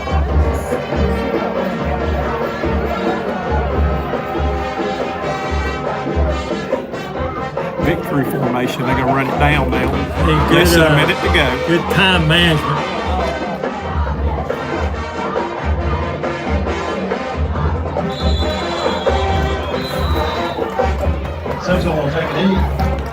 Chapman called timeout with 47.9 seconds. Timeout, Panther. Relax. Coach barring some unforeseeable fate of the Centurions, I think we're going to wrap this one up. Yes, and we will be needing, if you want us to be on the air next week, we're going to need some playoff sponsors coming up there. So Should be at home next week to face either Crescent or Pendleton. You said they were tied at 14. 14-14 in the fourth quarter, Coach. I'll go back and check my computer phone. Well, it looks like the losing streak of 11 straight to Chapman could possibly be ending. Now, I like this. They got Booker is about 10 yards behind where Braden Simpson is playing center field safety back there. So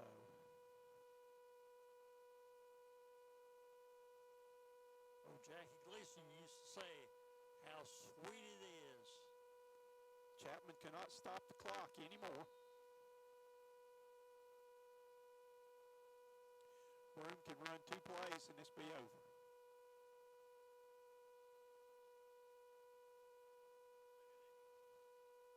So it's going to bring up 3rd down.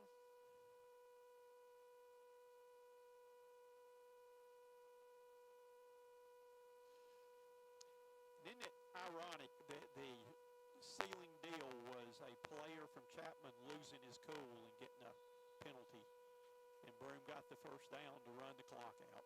Hey, that's right.